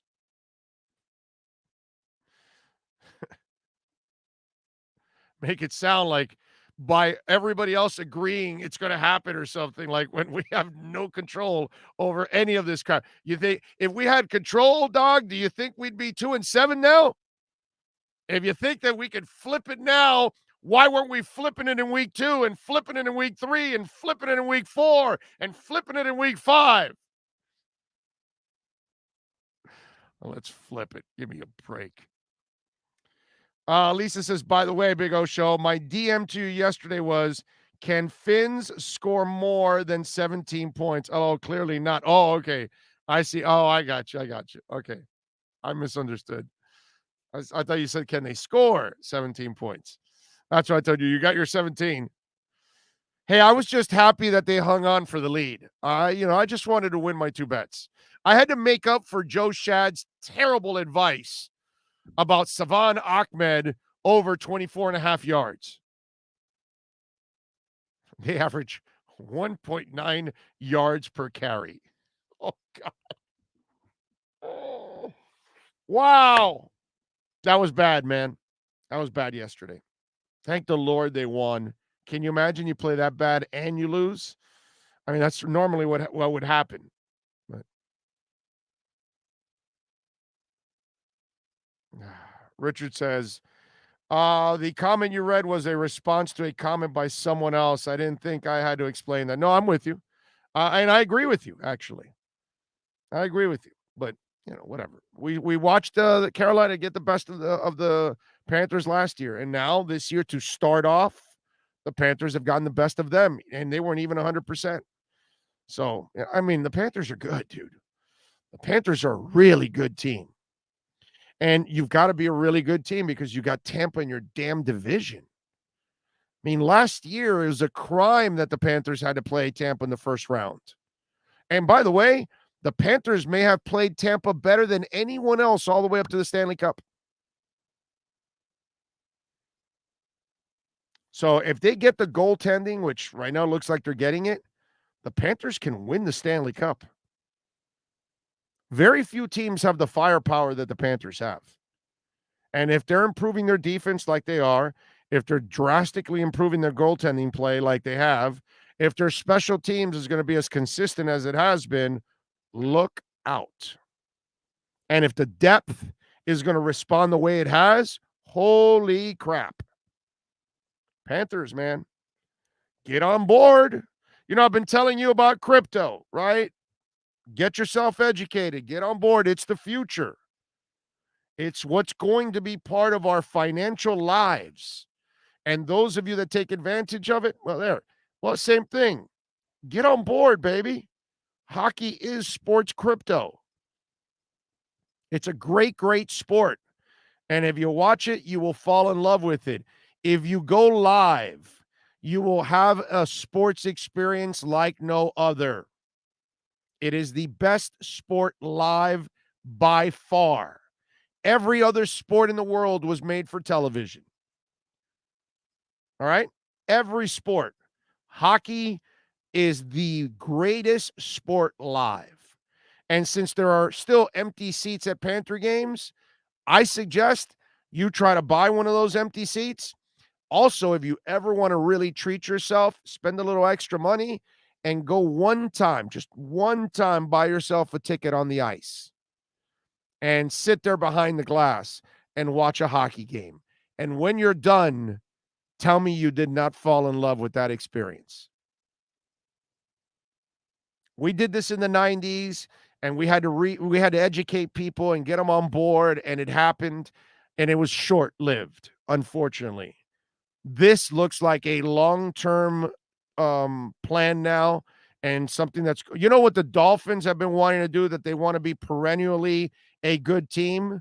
That's what they were trying to do with all these drafts and set themselves up, and who knows, maybe they still will, but the Panthers have achieved that. This isn't a fluke. This isn't a fly-by-night team. This is a team that can be special, and it can be special for a long time to come. Get on board, man. Get on board. And let me tell you, if you're a Dolphins fan, a Marlins fan, an Inter Miami fan, a Canes fan, my God, your mind, your heart, you need this. You desperately need this. You need this in your life.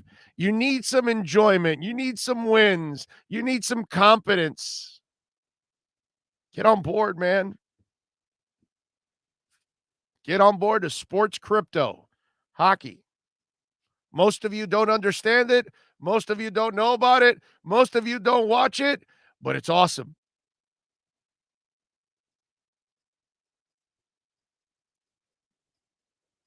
Big O, do you think Miami has any shot versus Baltimore Thursday? Well, did they take a booster shot or did they take the vaccine? Because that's the kind of shot they have. That's about it. Chris says, I'm all in on crypto thanks to O. I'm not that stoned. How up are you, Chris? If you have paid attention and you have purchased when I told you, you're all making money. Don't give me that bullshit. Because everything I've told you guys, it's all skyrocketed. Thank the Lord, by the way. We've been very, very, very fortunate on that end. How much are you up? Be honest now. How many of you have taken my advice over the last 7-8 months? Not advice, but guidance that I tell you what I'm doing and how much. Like I know Tommy in Hialeah showed me. He actually sent me a picture of his stuff. He told me how much he invested and where he's at now. He doubled his money.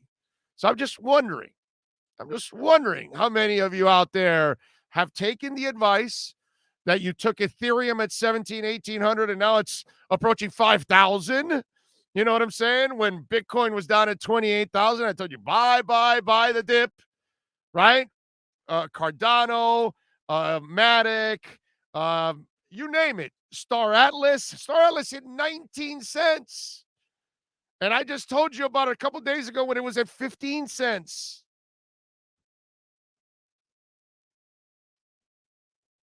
So how many of you have taken the crypto trip over the last couple of months? V-Chain, you name it. And Crow, I've been talking about Crow forever.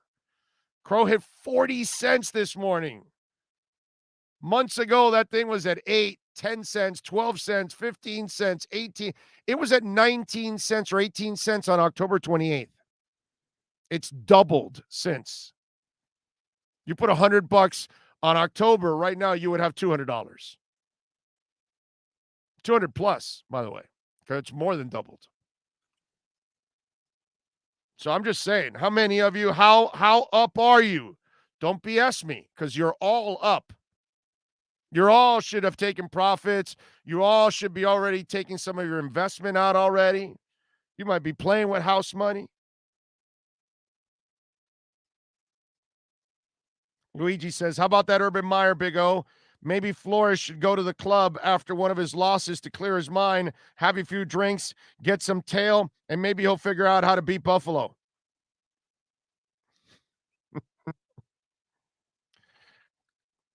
What else do we have here? Daniel says, BTT at the moment hasn't given the return. Other than that, it's all been good. Well, it all depends. Where did you get BTT? Because when I mentioned it, see, that's the thing. Did you get on it when I mentioned it? Because I'm going on it right now at 39.80. I, sir, am up 9% on my investment. I got it at 36. Yeah, 36. And did I get some at 35? I might have gotten some at 35. And I have some at 37. And it's at 40 now, 40-30. I'm up 10.4%. So I'm up. I don't know where you got it. See, that's the thing. It's up it's at the 40 mark right now. So it all depends. See, if you guys don't do it when I tell you that I went in on it, like I didn't I just tell you guys, pay attention to this, okay?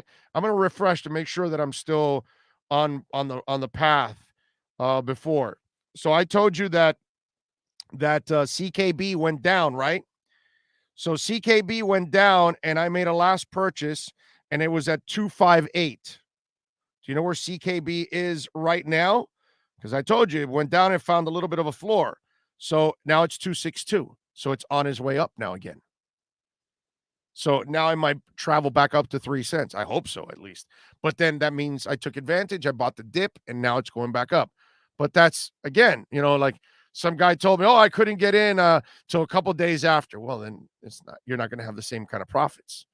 So you can't blame me for that. You know what I mean? But if you got it when I told you to get it, initially, then you're fine. Like Cody.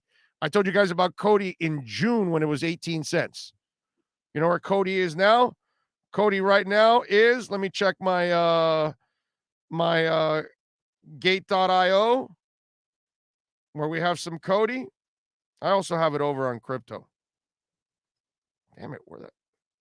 Okay, here we go. Slow. Cody right now, we told you 18 cents in June. It's at 54 cents now. So you're on your way to almost tripling it. Got to get in when it's told. Big O, I bought 50 of Shiba, and now I'm at 1,900. I'm a happy crypto camper. There you go. Adam says I'm up 1,800. Oh, brother, thank you. There you go. You have to be way up. Got bit on Voyager at 41. Oh, that's why. Yeah, you got it a little later. You're going to have to now you got to sit and wait. Anyways, BitTorrent is a long play into 2022. That's not something you dump in the next month or 2 or 3. BitTorrent is probably more into, I would say, like by May, June, July, August of next year. That's when we're going to be talking about, okay, I got to start pulling out from BitTorrent. At least that's what I think. We'll see. But it'll take a while. It'll take a while for that one. That's a slow grow. Chris Adams says, this is why I'm in your super chat, brother.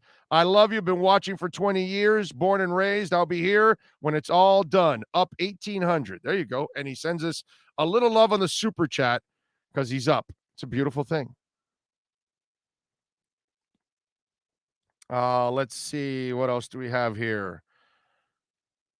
What's this Crusader prayer group? Hey, no spamming here, my brother. I see 5 in a row, And this is, the bat is about to come out, just so you'll know, Crusader. So drop the spamming, dude. This is a show that you talk about what we're talking about. This is not for you to bring any kind of politics or religion or any kind of crap into it, okay? So, Lamb of God who taketh away. There we go. There we go. All right, what do you think, guys? I think this is oh yeah, this is yeah. We are blocking fools now. Here we go. Here we go. We got a bunch of religious freaks here coming out and trying to lay some crap here. Gone. Okay, there we go. And who else? And there we go. Another there. There we go. All right, we've eliminated them. The bats are gone. There we go. And Gus 1388 puts the bat and the ghost logos up right away. Yeah, we don't tolerate any of that garbage here, bro. We don't want the hoes here selling their asses. We don't want any religious freaks here trying to push their religion on people. We don't do any of that. Here's another holy crap artist coming on the chat board. There you go. We have ghosted the holy crap artists. Love all those guys. Yeah, donate to me so I can have a bigger church and I can have planes and I can, have limos and drive Ferraris. And you gave me $5 of your $20 that you have a month. Yes. Let's see. Wow, here's another one. There we go. Oh, and there's another one. The Book of Truths is gone too. This is fun. Like they're getting cut off like right away. Okay. There we go. I missed that one. Where did they? You know what? This is strong. This is a strong push by these people because the last time we were rated like this, listen, some of you are not as, you're new to the whole thing, but like a year and a half ago, we were rated by these women. They're hoes. I don't know. They're just selling their asses online. And they started posting one after another about, this, that, and, meeting girls and this and that. And we had to then just start, getting rid of all these clowns, Chris Adams says, I love the Lord and God. Help those who help themselves. Crypto might be the devil, but I ain't going to let it own me. Got to play their game to beat them. No, I believe in God. I'm respectful of all that. I just don't want all that crap here where you're pushing stuff and making people uncomfortable and all that, because that's usually what it does. So, and that's not what our show is. We're not a religious show. Okay. So I'm not going to allow that whole crap to take over our show. You know what I mean? This is our space. Okay. You want to join us? You're more than welcome. Now, you want to try to invade and take over? Not going to happen. Not going to happen. Okay? I got the power. We should have kept the other spammers. Their options were a bit better. I got you. 49ers have some tough games coming up. It's only one game difference right now. Yeah. You're right. But they still have a better coaching staff. They have a better team. You know what I'm saying? So they got a better chance at actually winning games. We don't. That's our problem. I wish we had a coaching staff, my brother, so I can feel confident about it. By the way, congrats to the University of Miami. I know it was ugly. I know they had their own shares of ugly mistakes, and they made it interesting. Obviously, they didn't have to. They could have beaten them more comfortably. I get all that. But you know what? In the end, I'm going to give them the credit that they deserve. They won 3 in a row. Okay? So thank you. I appreciate that. I'd rather watch my team win than lose. I don't know about you guys, but there's no draft pick at the end for some of you and I don't even like that in the pros. I'm not the tanking guy. I've never been that guy. I want my team to win every week if they can. I kind of, I've grown to really like the way the Heat approach things. That, yeah, in a perfect world, you'd love to get a bunch of young guys that you can make several runs. But hey, man, if you can put a veteran group together, then maybe you can make one run. Hey, let's go. Let's do it. At least you're trying. At least you're trying to win. You're not trying to give me this, rebuild crap for 20 years. And that if you can't rebuild and if you don't know how to rebuild, then you're not really rebuilding. You're redestroying. I mean, seriously. I don't know if that's a word, but when you don't know how to rebuild, you redestroy because it was already destroyed and you're just destroying it again. So, whatever. I came up with a new word. Okay? If you don't know how to rebuild, you know how to redestroy, basically. You can't keep selling fans that. And I love how the Heat handle it all. John Aya says, aloha, Big O. Aloha, John.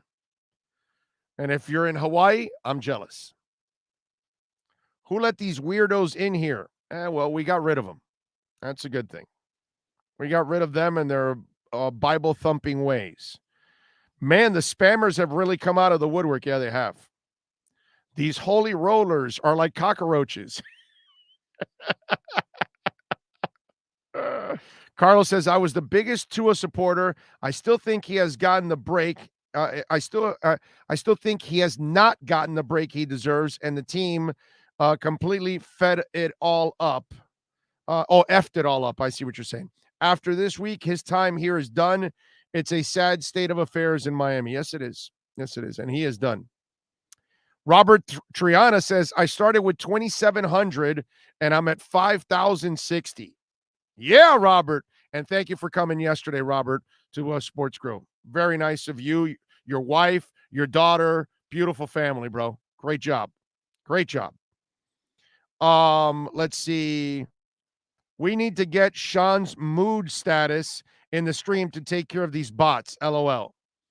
Well, Sean, they're asking for you. What do you think about the religious bots that we were raided by? I just blocked 6 more, so we're working on it from this end as well. Well, I can tell you this. On the Big O show, we block a hell of a lot better than the Miami Dolphins do. That's for damn sure. Big O, there's a party in college football like the NFL. UM at least has their QB of the future, but that won't save Manny. You're right. They're not firing Manny. They're not firing Manny. Maybe next year when he has a year left, maybe they make a change if they want. They're not swallowing 2 years. And I know that people are going around saying that they're going to buy Mario Cristobal and they're going to build a stadium or something. Get the hell out of here. None of that's going to happen. They're not building a stadium at Tropical Park. They're not getting Mario Cristobal. They're not doing any of that, dude. Please stop already with that.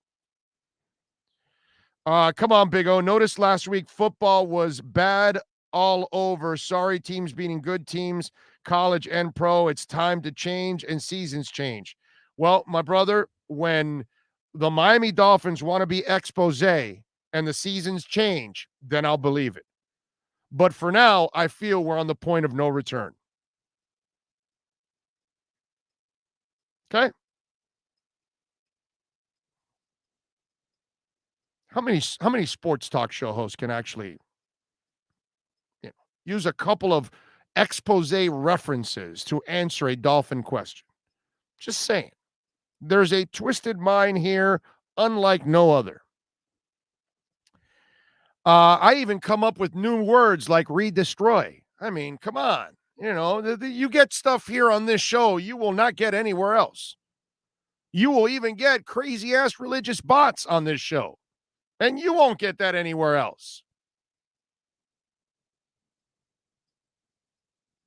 Dolphins coach Brian Fuller says Will Fuller will be out again on Thursday. Well, at least he's consistent.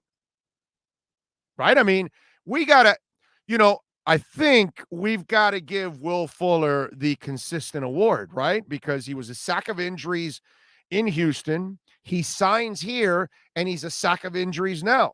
So, really, Will Fuller is doing Will Fuller things. This is what he does. He's fragile. He can't play every game. He's pretty good at stealing money without a gun and a mask, right? He gets your hopes up because he can actually play the game, but he actually really doesn't play it much. So it's just one of those things, but maybe we're the idiots for counting on Will Fuller. We're the morons that signed him for a year for $10 million, thinking that maybe he'll be motivated to stay on the field because he needs a new contract. But we forgot it's Will Fuller. And Fuller gives you very little. He might be named Fuller, but he's really, empty. It's empty calories with Will Fuller.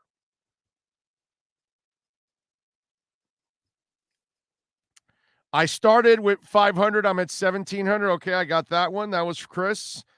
Let's see. Michael says, it appears that religious zealots have nothing better to do than to bother hardworking guys like Big O and Sean while they're working. Yeah, how dare they, right? How dare those religious freaks bother us here while we're working? Tell you. There is so many of them spammers. Yeah, but once you block them, they're gone. Thomas says, just broke on Bleacher. Jones OT expected to be suspended for twisting the player's ankle. Like you said, Big O, he better have a swivel on his neck. Well, good, because that was dirty ass stuff. You know what I mean? And if somebody busts him in the knee next week when he does come back, I won't feel sorry for him.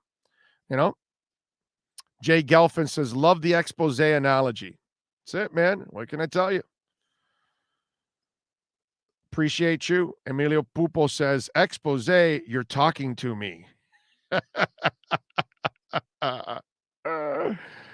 The question is how many picked up on it, right? Larry in Columbus says, it is true they are actually given a little look at tackle. It is time to switch and seasons switch. I mean to say, Chris Adams says, haha, on fire today. Sad I was late. Definitely I can watch the replay after the show ends. Yes, sir. And I appreciate the love as always. Perfect Q says, slowly, Brissett has no prayer against Baltimore. A 50% Tua has a better chance. Amen. But I don't want a 50% Tua sacrificed out there. It's like, I hope he's out there healthy, man. Eichenberg, Jackson, and Davis are tied for the most pressures allowed in the NFL with 37 apiece. Embarrassing. Worst coaching in the NFL, my brother. They're not that bad. No. Jesse Davis has never played this bad. Think about that one. And I'm telling you, Jesse Davis is a six man. I've said it forever. Love Jesse Davis as a six man. He's never played this bad. X has allowed 6 touchdowns. He's never played this bad. It's not just the young guys. This is a garbage coaching staff. Straight hot garbage. Brian Flores doesn't know what he's doing. Brian Flores single-handedly has ruined the 2021 season. Okay? Brian Flores. All alone, dude. All by himself. It's like he's a whirling dervish. It's like he's this giant tornado that is destroying the team.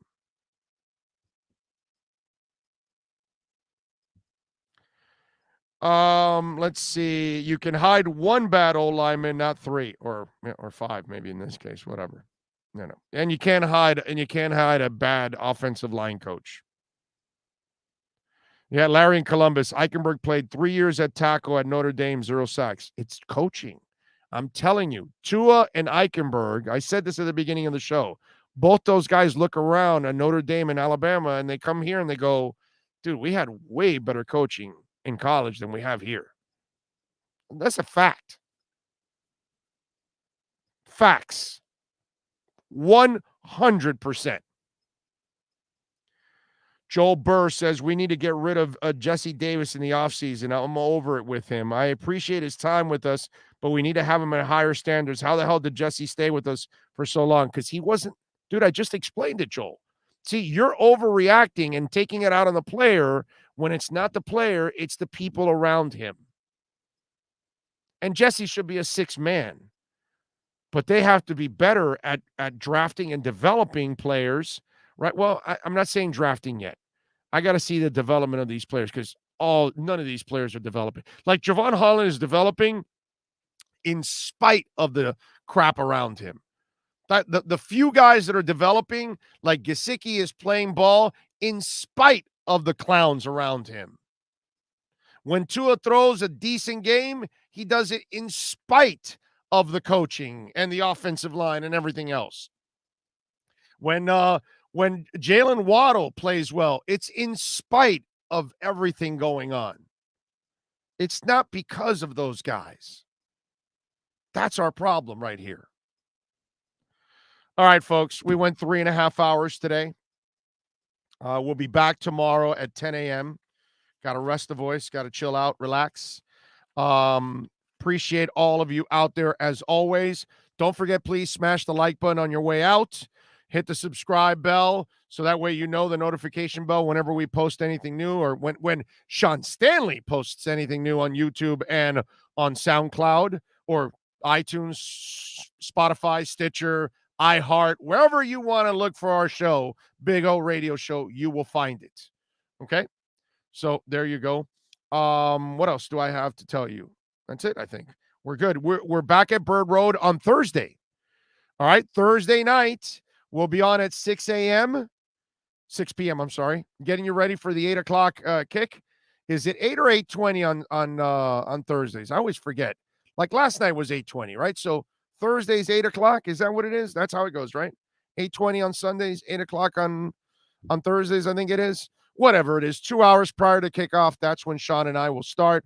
We'll get you ready for it. Hey, come on out, man. Come on out to Sports Grill on Bird Road, 114th and Bird Road, right off the Turnpike. We got 8 more appearances there. We're not going to have any playoffs.